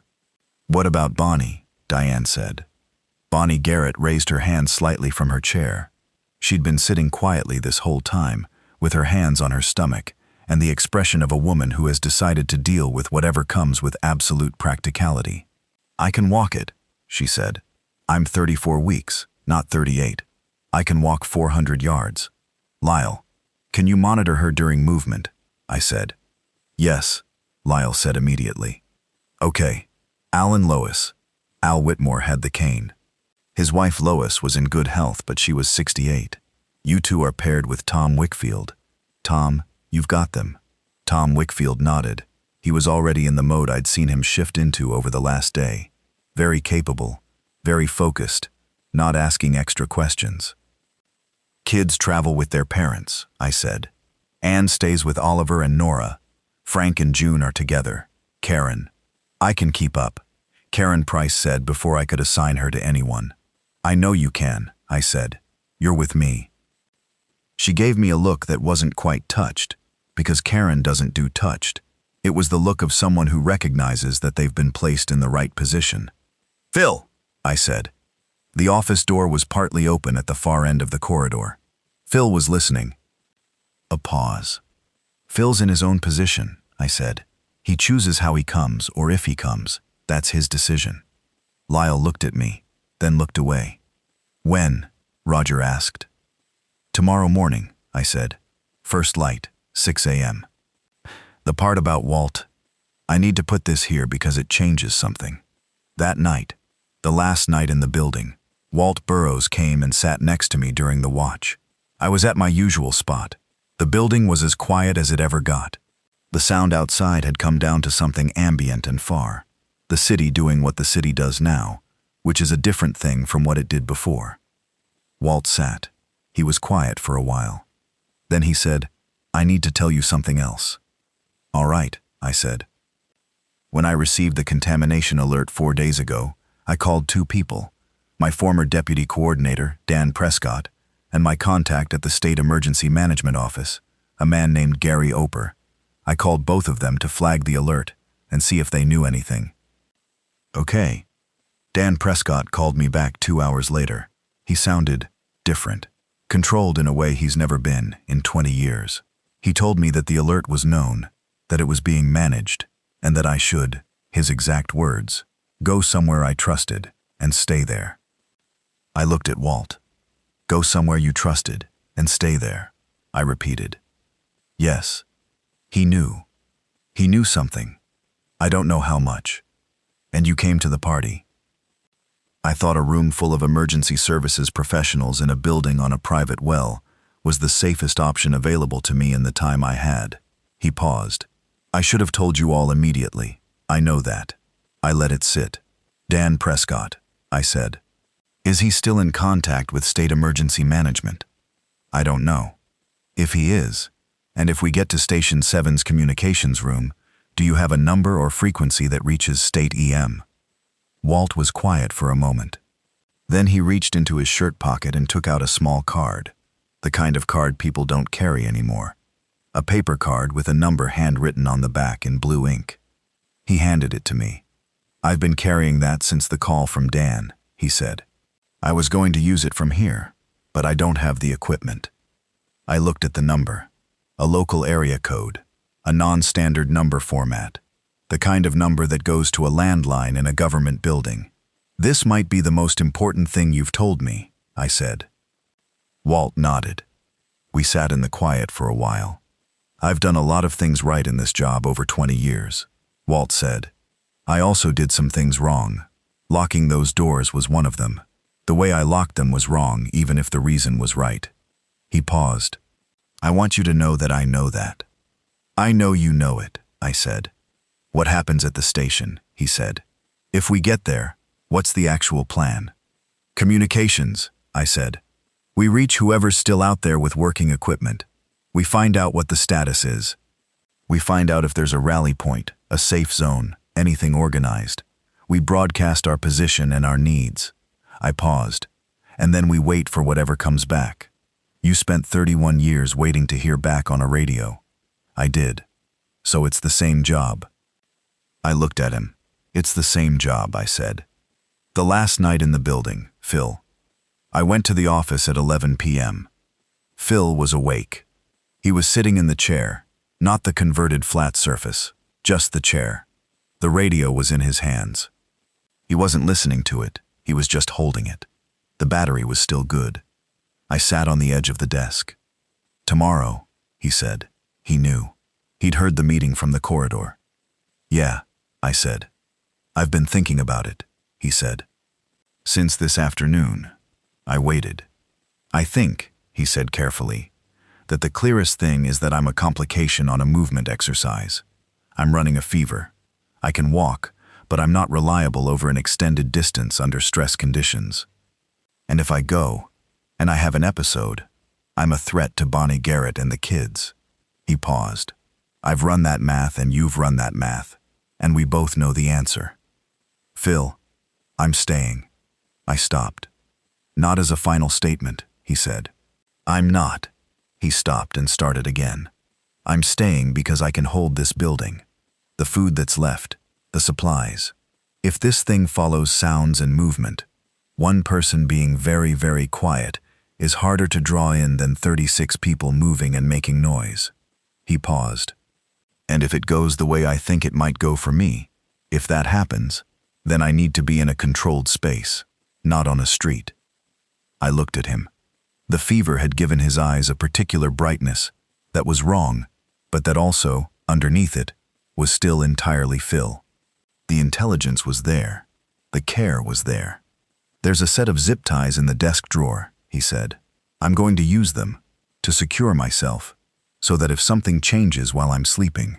He stopped. "Diane explained to me what she knows. I understand the progression. I'm going to be careful." I put my hand on his forearm. "The non-bitten one. I'll leave you the best radio," I said. He almost laughed. "You're going to take the worse one." "I'm going to take the worse one." "That's very noble of you," he said. "Very stupid, but noble." We sat for a while. The building made the sounds buildings make at night. Settling, the faint percussion of the ducts, the particular silence of a room where people are sleeping nearby. "You were always the good one," Phil said. "Of all of us. The steady one. I was just the one who couldn't figure out how to be anything else," I said. He looked at me. "Yeah," he said. "That's the same thing." Day 5, 6 in the morning. I'll try to put this in order. We were up at 5:30. Frank made coffee and boiled water for everyone to drink before we moved. He'd said the night before that he wanted to do that, and nobody argued. He made eggs, too. He made enough eggs for everyone, because he said you didn't move on an empty stomach. Frank Dillard made eggs at 5:30 in the morning for 36 people in a commercial kitchen, in a building surrounded by things that would kill us if we gave them the chance. And nobody said anything about it, because there wasn't anything to say that would be adequate. We ate. We dressed. We loaded what we were taking. The priority items from the kitchen, Lyle's pack and its equipment, the emergency maps, Walt's card, the radios, One for me, the better one for Phil, a third one from Pete's walkie-talkie set that we'd modified slightly with Cliff Russo's help to operate on a compatible frequency. The kids had their own small packs. Anne had prepped them the night before without fuss. Bonnie Garrett had a go-bag that Diane had put together from the building's first aid supplies and the contents of Lyle's medical kit. Lyle had been very particular about what went in it. He'd said, "If something happens and we're separated, you need the things in a specific order." He'd shown Bonnie the order. At 5:50 I went to the office. Phil was in the chair. The zip ties were on the desk next to him, still packaged. He hadn't used them yet. He looked at me when I came in. "Phil." "I know," he said. "Go." I set the radio on the desk. The better one, tuned to the frequency. "Someone's been transmitting on this," I said. "Music. 30 seconds. 3 a.m. 2 nights ago. If you hear anything, respond. Tell them who you are and where you are." He looked at the radio, then at me. "Your finest hour, Ray," he said. I didn't say anything. I walked back to the loading dock. The route, loading dock to alley. The loading dock door went up at 6:02. The alley outside was empty, from what we could see in the gray early light. Lyle went out first. He'd insisted on scouting the first 20 yards and coming back to signal. He went out, moved north along the dock platform, checked the alley bend, came back. One hand raised, thumb up. We moved. The order was, Lyle at the front, then me and Terry, then Cliff and Nate. Nate had surprised me over the last several days by being consistently useful once he'd put his phone down and been given tasks. Then Tom Wickfield with Al and Lois. Then Roger and the fire department group. Bud Halsey, Gary Belch, Karen. Then Frank and June. Then Anne with Oliver and Nora. Then Diane and Bonnie. Moving carefully, Bonnie's pace setting the pace for that pair. Then Walt at the rear. The alley behind Harrington's ran north to south for about 150 before it met the service road. On our right was the east wall of our building. On our left were the back walls of the Orchard Avenue storefronts. Closed, dark, some of them with rear exits that were closed and, from what I could see, undisturbed. The alley surface was cracked asphalt, damp from a rain I'd heard at some point during the night without seeing. I was watching, listening, moving. The sound from the city was ambient, not close, not immediate. The quality of sound at 6 in the morning in a city where things were wrong is different from what you'd expect. It's not louder, it's denser. Like the sound has more in it, without being more of it. I'm a person who hears things for a living, and I'm telling you. The silence between the sounds was the thing that sat wrong. The spaces where something should have been were occupied by something that wasn't quite nothing. We moved. Al Whitmore was slow with the cane, but steady. Tom Wickfield had his left hand on Al's arm and was matching pace perfectly. Lois Whitmore had her hand in her husband's. Oliver Wickfield, 8 years old, was moving like he'd been briefed, because he had been. His mother had briefed him the night before, quietly, in a corner of the banquet room. He was holding Nora's hand. Nora was keeping up. We reached the north end of the alley. The service road was ahead, an unpaved access lane behind the parking structure, running east to west. Open space, maybe 15 feet to cross before we'd be behind the structure wall. Lyle held up a fist. We stopped. He looked around the corner, a long look. Then he turned back and nodded once. We crossed. I was counting. 6 people. 8. 12, 20, 26, then the kids, then Diane and Bonnie, then Walt, 36. Behind the structure wall, concrete columns, empty parking bays above us, the ramp rising to the upper levels. The structure had emergency lighting, weak, battery run, but enough to see. Lyle was already moving north through the structure, checking the exit ramp area. I went to Bonnie Garrett, status. She had both hands on her belly, not anxiously, more the way you carry something heavy, just distributing the weight. "I'm okay," she said. "Ask me in 50 yards. "I'll ask you in 50 yards, I said.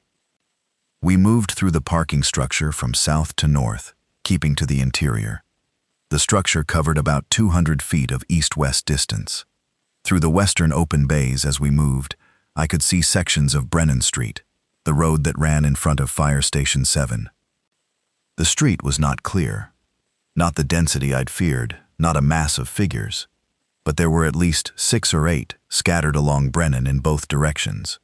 Not moving with consistent direction. The tide pattern, the drainage pattern. Following something, not going somewhere. Lyle came back. He crouched down and spoke quietly. Station 7 is visible from the structure exit. The entry doors are closed, but I don't know if they're locked from inside or outside. There's no one immediately in front of the structure exit, but Brennan has movement. He looked at me. 30 feet from here to the station entry. Time of transit, I said. He thought. 45 seconds for the slowest people. I looked at Terry. She was already doing the same calculation. The figures on the street, I said. They're responding to sound. Yes, Lyle said. So anything that makes a sound to the east or west will draw the ones closest to our crossing point in the other direction before we move. Terry looked at me. Gary, she said.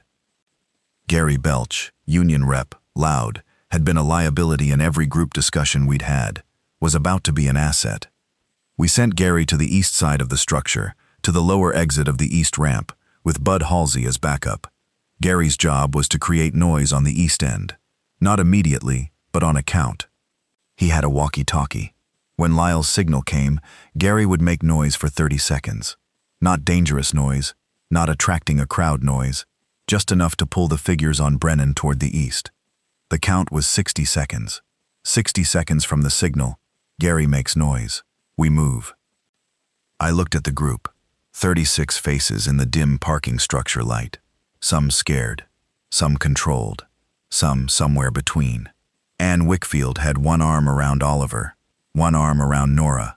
Al Whitmore was leaning slightly on the cane, but standing straight. Roger Aldean had his chin up. Karen Price was watching me with the specific expression she'd had when she was training me in 1993, paying attention. Lyle clicked the walkie once. Sent. 60 seconds. The wait was the longest thing. I counted. I've been counting things on a frequency for 31 years. In 45 years of life, I have never waited for anything the way I waited for that 60 count. 47, 48. Somewhere to the east, barely audible, Gary Belch's voice rose in a sustained shout. Not words, just sound. The specific acoustic of someone making noise to be heard. On Brennan, through the structure's western opening, the figures shifted. Not all of them. 2 of them, the ones closest to center, turned, began moving east. 53, 54. Now, Lyle said. We moved. 30 feet across Brennan Street in the early morning, moving fast but not running. Running means tripping. Tripping means someone gets left. And the door of Fire Station 7 ahead of us, glass and steel, and Lyle hit the door and it opened. Unlocked. It had been unlocked from inside. We went through. 22 seconds. I counted. Gary and Bud came through the eastern side 2 minutes later. Bud's shoulder had a scratch from where he'd squeezed past something on the structure ramp. Not a bite. Lyle checked it immediately. 36 people in Fire Station 7. All of them. Inside the station. Station 7 had the smell of diesel and metal, and the particular institution cleanliness of fire stations. Industrial soap, treated floors, coffee that had been in a pot for too long and then cleaned out. The vehicle bay had 2 engines and the ladder truck, exactly where I'd expected. The bays were large enough. The station's emergency generator had already activated when the grid went down. It had been running on its own for days, powering the communications room, the emergency lighting, the fuel pump system underground. Roger and Bud immediately did a sweep of the building. 4 rooms, a kitchen, the vehicle bay, the communications room, a bunk area. The station had been empty since at least day 1. No sign of staff. A coffee mug on the communications room desk, with dried coffee in the bottom. Someone had left mid-shift. I didn't look at the coffee mug for long. I went to the communications room. The equipment was what I'd expected from knowing Station 7's setup through 30 years of dispatching from the other end of the line. A proper radio console, the current generation, not the old frequency I'd been running, but compatible with it through the bridge channel. An antenna array on the roof that was independently powered. A landline with a backup connection that ran through the city's municipal copper, which was underground and might still be functional. I sat down in the chair. And I want to tell you something about sitting down in that chair. I had been out of dispatch for exactly 8 days. I had been a dispatcher for 31 years before that.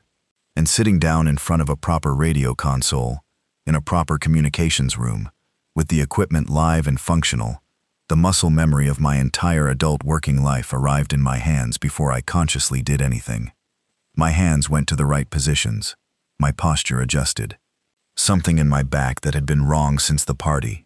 Some tension I'd been holding without knowing it, released slightly. I was in my element. I didn't particularly want to be.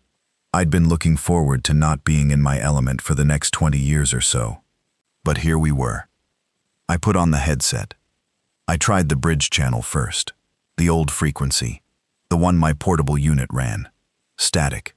Not dead static, living static, with the quality of a channel that had traffic and then stopped. I tried the city emergency management frequency from Walt's card, a government landline connected to a radio bridge. The connection existed, and I found it on the third frequency attempt. Static. Then, something underneath the static, which is different. Something that had the shape of a carrier wave, a signal that was waiting to carry a voice but wasn't carrying one yet. I pressed the transmit button. This is Raymond Kowalski, Fire Department Dispatcher, Badge 1147, retired, transmitting from Fire Station 7, Brennan Street. I have 36 civilian survivors, including 1 pregnant woman and 2 children. I am requesting status and instructions from any active emergency management or government authority. Repeat, this is Raymond Kowalski, transmitting from Station 7. Do you copy? I released the button. Static. I waited 30 seconds. I transmitted again, same message, waited. On the third transmission, something came back. It wasn't the quality of a professional response. It wasn't the flat authority of an emergency management broadcast or a military comms channel. It was a person, one person, in a room, talking into a radio. Station 7, this is, God, is this actually working? Static burst. Then, Ray? Is this Ray Kowalski? The voice. I knew it. 31 years of working the same dispatch shift creates particular familiarity with particular voices, the specific resonance and pace of the people you work with. You know them on the radio the way you know a face, immediately, without having to check. It was Vicky Halston, 43 years old, 14 years in dispatch, had called in sick on the day of my retirement party because she had a stomach bug. I'd noted her absence in the attendance the way I note everything, filed it, moved on. Vicky, I said. I'm at County EM, she said. Her voice was shaking, not from fear, from the specific shake of someone who's been alone with a radio for too long and has suddenly gotten an answer. I've been here since. I was at the County EM Center when it started. I was doing a facility inspection that morning as part of my cross-training, and the building went into lockdown, and I've been here since. Ray, I have power. I have the full County EM communications array. She stopped. She steadied herself. I've been coordinating since day 2. I have 11 survivor groups tracked. I have a grid established. I sat in the chair in the communications room of Fire Station 7. 11 survivor groups.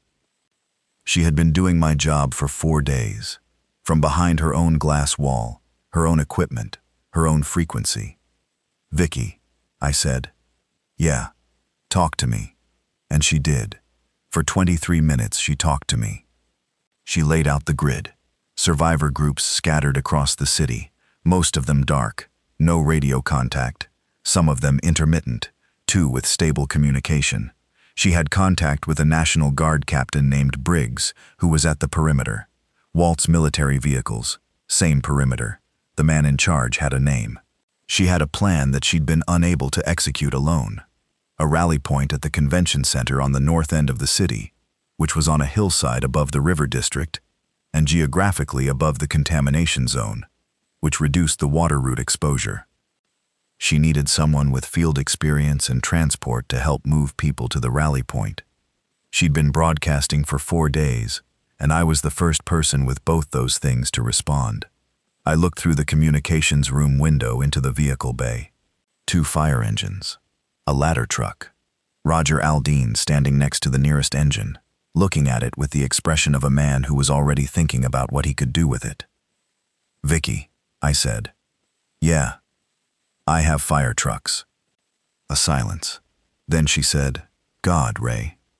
"Yeah," I said. "Are you going to be the hero of your own retirement party?" "I'm going to be really annoyed about it," I said. "Tell me about the rally point." What came next? I'll condense this, because it moves fast, and the order of things matters. We spent the rest of that first day at Station 7 preparing. The fire engines were fueled from the station's underground tank, both of them, full up. Cliff Russo, in one of the most useful things he'd done in his entire professional life, figured out how to hot-start the secondary engine from the station's maintenance manual, which was still in the binder on the equipment shelf where it belonged. Bless the firemen who put that binder back where it belonged before they left. Roger organized the vehicle assignments. He was going to drive Engine 1. He had a commercial license that included fire apparatus from his years in the field. Tom Wickfield turned out to have heavy vehicle experience from construction, so he took the ladder truck with Bud Halsey navigating. Lyle rode Engine 2 as forward observer. He'd been in and around the city for the last 4 days and had a ground-level knowledge of the routes that our maps didn't fully capture. Vicky, from County EM, walked me through the route to the convention center using her aerial imagery and the contacts she had with the survivor groups she'd been tracking. The route was not direct. The direct route was not viable, but there was a path, north on the industrial bypass, which ran parallel to the main road but was elevated on the old rail grade, which meant it ran above the ground level density.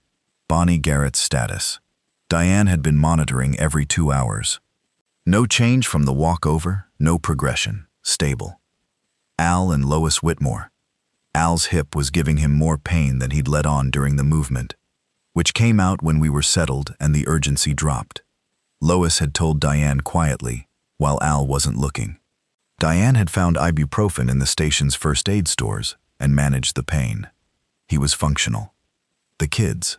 Oliver had found the station's day-old newspaper in the kitchen and was reading it with the absorption of a child who reads because he genuinely wants to, not because someone told him to. Nora had found a fire department plush toy, a soft fire helmet with a face on it, the kind stations give to kids on school visit days, and was holding it with both arms. She hadn't said a word since we arrived, but she wasn't distressed. She was processing, the way kids process things, in her own sequence. And then there was the matter of Walt Burroughs. Walt had been useful every day since his confession in the lobby.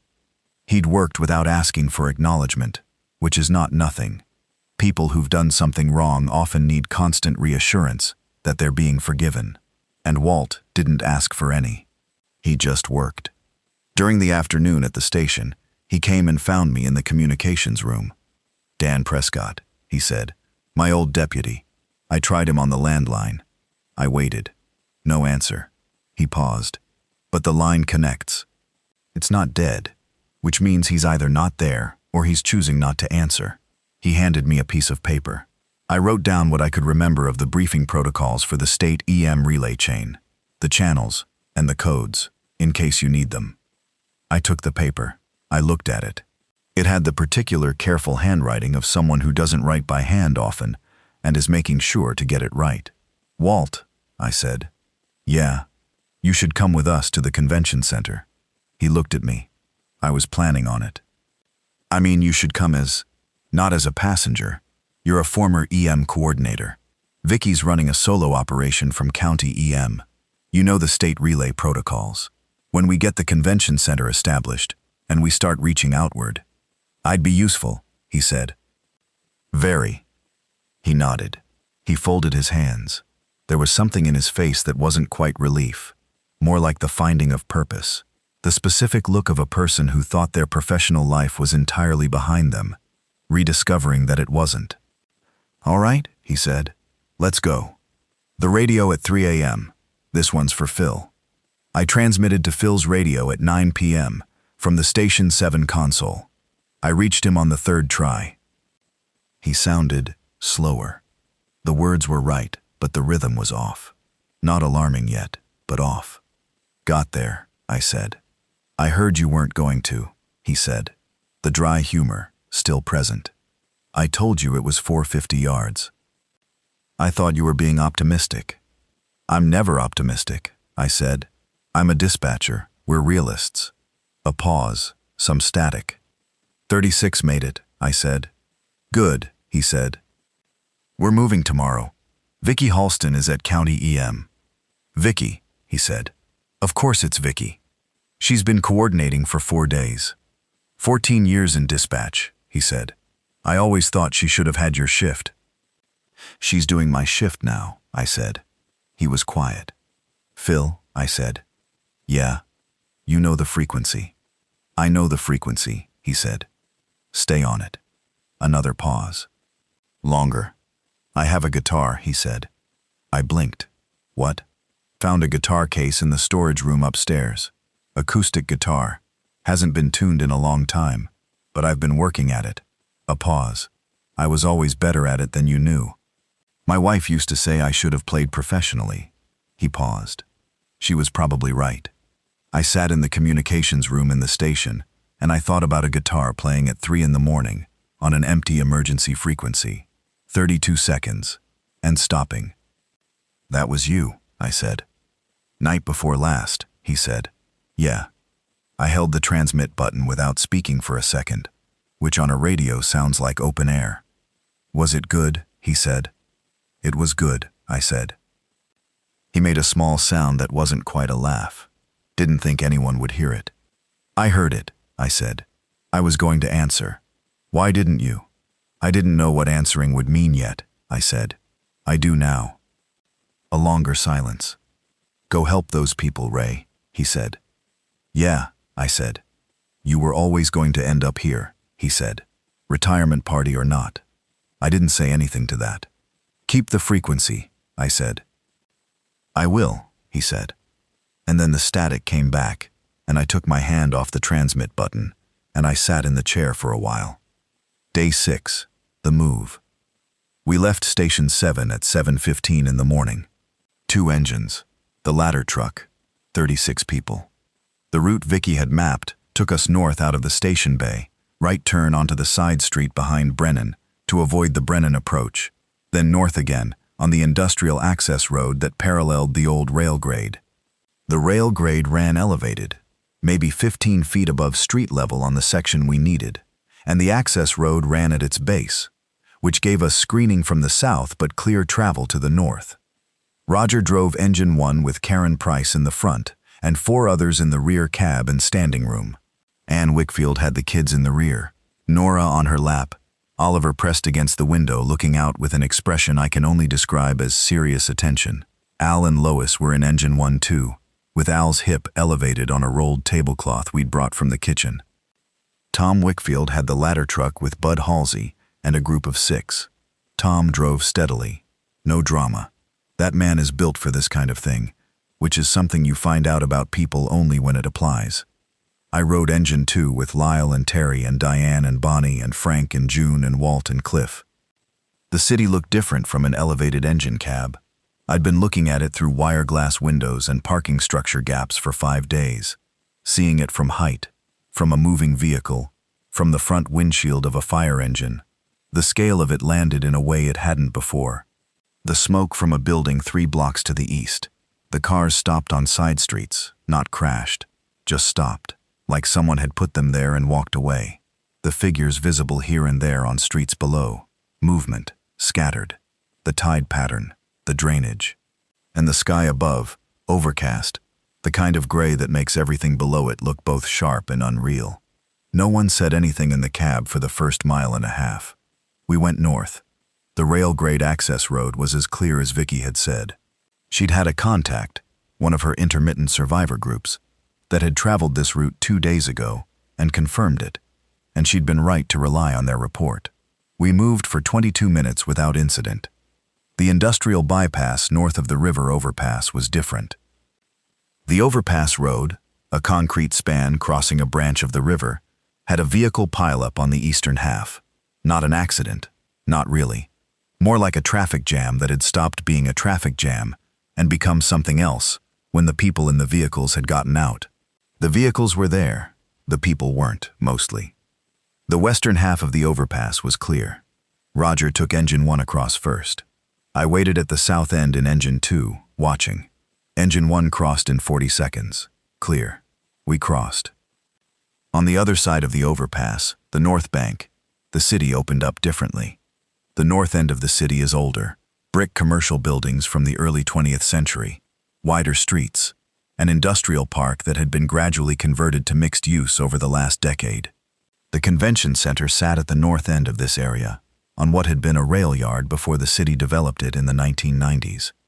And as we came around the last bend before the convention center's main approach, I saw lights.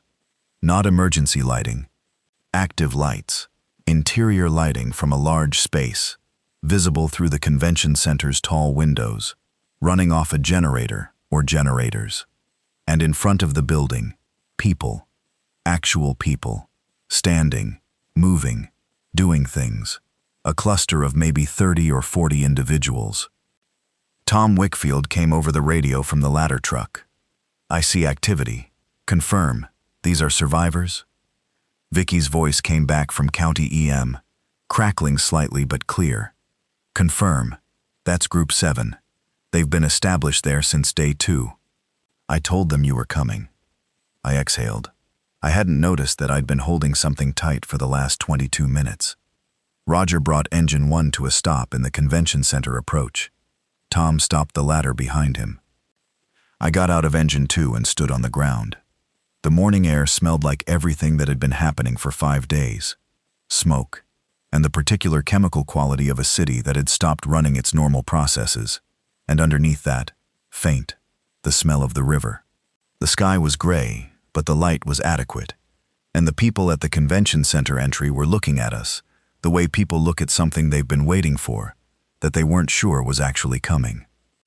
A man came toward us from the group, maybe 50, heavy-set, work pants, and a jacket that didn't match, the walk of someone who'd been running on not enough sleep for too many days. He had a radio clipped to his belt, and it was on the same frequency I'd been using. He'd been listening. "You must be Kowalski," he said. "Yeah," I said. He put out a hand. I shook it. "How many survivors have you got with you?" he said. 36, I said. 1 pregnant, approximately 34 weeks, 2 children, 2 elderly with mobility issues, 1 individual with a situation, still at the starting location. I paused. 1 former paramedic, 1 communications technician, 1 retired emergency management coordinator who has state EM relay protocols. He blinked at the end of that sentence. "You organized all this," he said, waving at the engines behind me. "Several people organized it," I said. "I had the radio." He looked at me. "You a cop?" "No," I said. "I'm a dispatcher." "Fire or police?" "Fire." He nodded once. He had the look of a man rearranging his understanding of something. "We've got room in the main hall," he said. "We've got food for about 2 more days at current count. We've got a generator running on what feels like maybe 30 hours of diesel left. I have 2 fire engines with full tanks," I said. "Diesel. The tank fittings are compatible." He stared at me. "Generator fuel crisis," I said. "Solved." He turned to the group behind him. "Get the doors open," he said. "The convention center. First hours 36. New arrivals into a space that had been holding about 40 survivors for 3 days is not seamless. People needed to sit down, drink water, get oriented. The convention center's main hall was large enough. It was a proper exhibition space, 20,000 square feet, concrete floors, the kind of ceilings that swallow sound, and make you feel small. Someone had arranged the space practically. A sleeping area along one wall with folding cots and sleeping bags that had been brought in from the convention center's event storage, a kitchen setup near the hall's own catering area, a communication corner with equipment that Vicky had helped them configure remotely. Diane immediately found the medical area. There was a doctor already in the group, a retired pediatrician named Helen Marsh, 70 years old, who had been in the group since day 2 and had been doing medical management with the supplies they had. Diane and Helen met each other with the efficiency of 2 professionals who immediately understand each other's value. Bonnie Garrett sat down in the medical area and Helen looked her over. I watched from across the room. Helen's expression during the exam was attentive and calm, which is the expression you want on a doctor during an exam. 20 minutes later, Helen came over to me. "She's fine," Helen said. 34 weeks, vitals good, no signs of early labor. The stress and the movement didn't cause progression." She paused. "She should stay off her feet as much as possible, and we should monitor her daily. But she's fine." I sat on the edge of a folding table and let that land. Al Whitmore's hip was worse than it had been, but manageable. Lois Whitmore, apparently, had been quietly managing Al's discomfort for 3 days without telling him she was managing it, which was Lois managing something in the specific way spouses of 60 years manage things. The kids were fine. Oliver had immediately found 2 other children in the group, a boy about his age named Ben, and a girl a year younger, and the 3 of them were in a corner, doing something with a piece of rope and a folding chair that looked like it was becoming a project. Nora was watching them from a few feet away, still holding the fire department plush toy from Station 7, still at the edge rather than inside the activity. Frank and June Dillard had gone straight to the convention center's catering area and had been there since arrival, doing inventory with the existing kitchen crew. Frank's face, when he found out what they had and what they needed, went through 3 distinct expressions in about 10 seconds. Assessment, calculation, determination. He was already planning meals. June was already reorganizing storage. Walt Burrows was in the communications corner with Cliff Russo and the man who'd met us outside, whose name turned out to be Gary Hendricks, a retired school principal who had, through sheer organizational competence and the absence of anyone else, become the de facto coordinator of this survivor group. Walt and Gary Hendricks understood each other immediately, in the way that people who've run institutions understand each other. Roger and Tom were outside with Bud Halsey, working on the fuel transfer from the engine tanks to the generator. I'd explained the compatibility, and they'd figured out the physical solution. Roger Aldean used to be a firefighter before he became an administrator, and the years in the field were still accessible to him when he needed them. I was in the communications corner. Vicky Halston and I had been in contact through every step of the morning. She was at County EM, 45 minutes from the convention center by direct road, in a building with functioning communications and structural security, but a finite food supply and no transport. We worked out the route.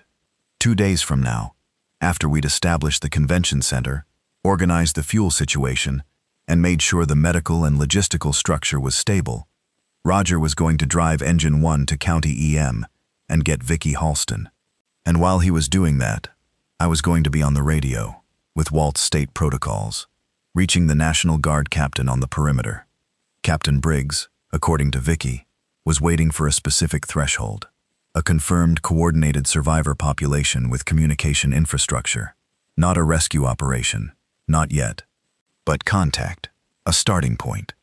36 from Harrington's, plus 40 from the convention center group, 76 people, with a generator, with fuel, with food for a week if rationed, with a communications room that could reach the perimeter and the county and whatever else was still out there. Was that a threshold? I was going to find out. What I want to say about Karen Price. Karen was 67, and her knees had been going for about 5 years, and she wore the reading glasses on the chain around her neck, and she had trained me when I was 27 and didn't know anything. On the morning of our second day at the convention center, she found me in the communications corner at 6 a.m. I'd been up since 4. She sat down in the chair next to mine and set a cup of coffee on the table in front of me without saying anything. I took the coffee. "I want to take a shift," she said. "Karen, don't Karen me in that voice. I've been listening to people on radios since before you knew what a radio was. Give me a frequency." I looked at her. She was wearing the same burgundy cardigan from the party 5 days ago. It had a smudge on the left sleeve from somewhere. The alley, probably, or the parking structure. The reading glasses were around her neck. She had a pen in her hand, already, because Karen Price is always already holding a pen. "The survivor grid," I said. "Vicky's been running it from county, but she needs someone on this end to log the contacts and track the update times. Some of the groups have intermittent contact. Someone needs to sit with the console and log every transmission that comes in." "That's what I did for 29 years, she said. "I know," I said. So, I said. "The log is in the binder on the left side of the console. Vicky's frequency is marked in green. The state relay is in red. The perimeter contact, Briggs, is in blue." She picked up the binder. She opened it. She was already reading. I went to get more coffee. Day 8. Captain Briggs. His voice was different from what I'd expected. Younger. Military formal but not stiff. The kind of military communication that has experience underneath it, that's done more than memorize the protocol. "Station 7 Rescue. This is Captain Briggs, 3rd Battalion, National Guard, Perimeter Alpha," he said. "I have you at frequency confirmed." "Go ahead." "Captain Briggs, this is Raymond Kowalski, retired fire department dispatch, currently operating from the City Convention Center on the north side. I have a coordinated survivor group of 78 individuals, including 7 under 18, and 2 requiring medical monitoring. We have communication infrastructure, fuel supply, and food for approximately 9 days at current count." I paused. "We have a former city emergency management coordinator who holds state relay protocols. We have transport and logistics capability." A pause. "Kowalski," Briggs said. "What's your background?" 31 years fire dispatch. I know emergency resource management. I know the city's infrastructure layout. I know what we have and what we need." Another pause. Longer. "You're aware," Briggs said carefully, "that we have not yet received authorization to conduct interior operations." "I'm aware," I said. "I'm not asking for an extraction, Captain. I'm asking for a status briefing and a communication protocol so we can coordinate with whatever comes next." A pause. "Walt Burrows, former city EM coordinator, tells me that the interior threshold criteria include a coordinated survivor group with communication infrastructure. I'm telling you that threshold exists. I'm formally documenting it." The longest pause yet. "Hold this frequency," Briggs said. "I'm going to make a call." "I'll be here," I said. He called back 11 minutes later. What the callback said. "I want to be careful here, for whoever reads this, because I'm not going to speculate about things I don't know with certainty. I'm going to tell you what Briggs told me, and what it meant practically. The contamination event in the city water supply was confirmed, as of Briggs's information, to have been a biological agent of a type that the military had designated under a specific code that Briggs did not share, which I noted and accepted. The effect of exposure to the agent, at the levels distributed through the water supply, produced the condition we'd been observing in the city's affected population. The zone of exposure was roughly the river district and surrounding areas, zones 7, 8, and 11, as Walt's alert had flagged. The private well buildings, like Harrington's, had not been in the exposure zone. Walt Burrows had been right. The building had been safe. His method of keeping us there had been wrong. The underlying assessment had been right. The condition was not universally transmissible through contact or bite in the same way we'd feared. This was the most significant thing Briggs told me, and I want to be precise about it. He said that the secondary transmission through bite was limited in mechanism and not equivalent in effect to primary exposure, which meant that what was happening to Phil Garnett was something, but it was not the same thing as the water contamination. Whether that was good news for Phil, I didn't know, but it was information. Military operations status. Interior operations were authorized, At Briggs's level, for confirmed coordinated survivor extractions from the convention center area within 48 hours. Within 48 hours. I wrote that down. I told Karen Price, who was sitting 2 feet from me. She wrote it down too. Day 9. Phil. I transmitted to Phil twice a day, morning and evening.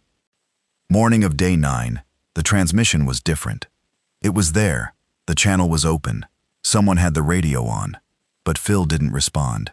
What I heard was the radio being there, the carrier wave present, but no voice. I transmitted 3 times. On the 4th transmission, at a long interval, I heard something, not words, the beginning of a chord, a guitar chord, 1 note, and then the second, and then the transmission cut off. I sat with that. On the evening transmission, nothing. I did not transmit the next morning. I have to be honest about why. It wasn't because I thought transmitting was useless. It was because I needed a day to let the meaning settle before I could approach the frequency again in the right state of mind. That's not professional. That's just true. The following morning I transmitted again. No answer. I left the frequency open on the secondary channel in the communications room. Karen Price was logging it. She told me, without making it a big thing, that she would tell me if anything came through. It hasn't yet. The extraction. I'll be brief here, because I've been going a long time, and the events are complicated, and I don't want to summarize this in a way that flattens it. The military arrived at the convention center at 7 in the morning on day 10.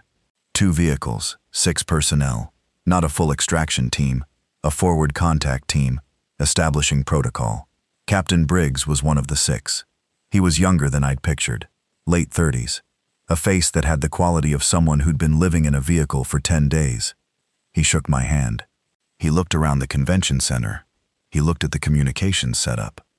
"You built this in 9 days," he said. "Walt Burroughs built the communications architecture," I said. "Gary Hendricks built the shelter organization. Frank Dillard built the food management. A woman named Vicki Halston coordinated the survivor network from County EM and is the reason we have a grid at all."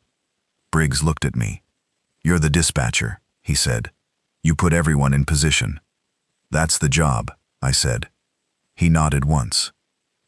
The formal extraction took 2 more days to organize, the logistics of moving 78 people out of the city on a route that Briggs's team established, moving north on the same elevated rail-grade access road we'd used to get to the convention center. The convoy was military, plus our fire engines, plus the 3 civilian vehicles that had been useful, Tom Wickfield driving one of them, Lyle another. Bonnie Garrett was moved first. She was 35 weeks and 3 days by then, and Helen Marsh had been monitoring her with the focused attention of a pediatrician who was also thinking ahead to what came after 35 weeks and 3 days. Al and Lois Whitmore went in a military transport vehicle that had the space for Al's hip. Roger Aldine rode with them. Nora Wickfield, before she got in the vehicle, came and found me.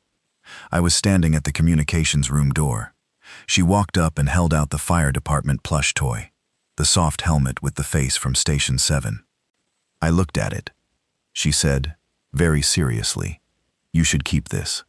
I looked at her. "Why?" She thought about it. "Because you're staying," she said. I looked at her for a moment. "Yes," I said. "I am." She held it out until I took it. Then she went and found her mother, and her mother picked her up, and they went to the vehicle.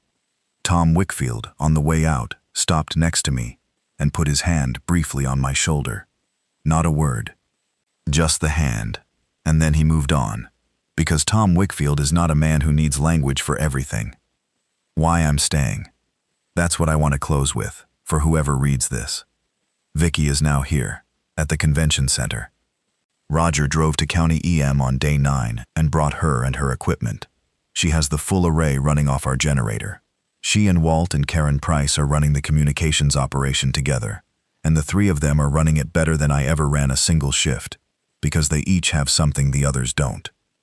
The extraction convoy moved the main survivor group north to the rally point the military established on the highway interchange. Briggs's threshold had been met, then exceeded, and the interior operations authorization went through on schedule. 78 people. Everyone who'd been at the convention center. I stayed. I stayed because that's where the radio is. I know that sounds simple, and it is simple, in the way that true things are often simpler than the complicated explanations you build around them. This room, this equipment, this chair. I spent 31 years on the other end of a line like this. I spent 31 years being the voice that someone in a bad situation could reach. And now, in the largest bad situation I've ever been anywhere near, the thing I can do, the only thing I was built to do, is sit in this room and work the radio. Survivor groups are still out there. Karen's log shows 42 transmission attempts across various frequencies in the last 72 hours. Many of them are incomplete, fragmentary, the panicked signals of people who grabbed a radio and don't know protocol. But some of them have the shape of people who know what they're doing, who are organized, who are managing. They need a connection. They need someone at a console who can hear them and who knows what to do with what they say. That's me. I called Roger Aldine on the military comms relay last night. He's at the North Assembly Point, safe, organizing with the guard. He asked me when I was coming out. I told him I didn't know. He said, "Ray," and then he didn't say anything else. And I said, "I know." And we both knew what I meant. Karen Price is staying too. She and I did not discuss it. She just didn't get in the convoy vehicle. She sat back down in the communications chair and picked up the log binder and said, "Who are we reaching next?" Vicky is here. Walt is here. And Cliff Russo stayed, because someone needs to maintain the antenna array, and Cliff Russo cannot walk away from equipment that needs maintenance.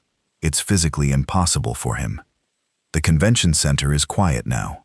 Big, empty, the cots still in place from where 78 people slept. The catering kitchen has enough for another 2 weeks if we're careful, which we will be, because Frank Dillard, in a characteristic act of Frank Dillardness, pre-portioned the remaining food into labeled containers before he left. I have the radio. I have the frequency. I have the plush fire helmet that a 5-year-old girl with serious dark eyes decided I needed to keep. And out there, in the city and beyond the city, in the dark and the smoke and the ruined ordinary days of a place that used to work differently, people are transmitting. Some of them are finding us. Some of them are finding something else. Some of them are broadcasting into nothing, not knowing if anyone can hear, doing it anyway, because making a signal is the last thing you do before you stop. I hear them. I answer. That's the job. Final note? For whoever reads this. Day 12. Last night at 3:17 a.m., the old portable radio on the corner of the console, not the primary console, just the portable unit I've kept there, picked up a transmission on the original frequency. Carrier wave, open air, the particular quality of a signal that's present. Then 34 seconds of music, a guitar, a slow, unstructured progression of chords, not quite a song, not quite nothing. And then a voice, Phil's voice, faint, with a texture in it that wasn't Phil's texture exactly, but close. "Ray," he said. "I'm still here." I pressed the transmit button. "I know," I said. "I'm still here too." Static. Then, very quietly, almost below the signal threshold, "You know it's different now." "I know," I said. A long silence, the carrier wave holding. "Does that change things?" he said. I sat in the dark communications room with Karen Price, asleep in the chair beside me, and the city out there being whatever the city was now. And I thought about what Phil had sounded like last week and what he sounded like tonight, and the distance between those two things.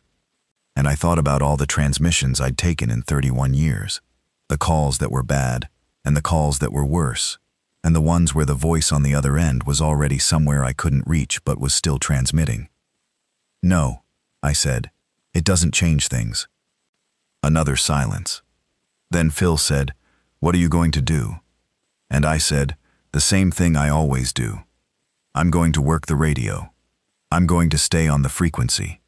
And I'm going to wait to hear back."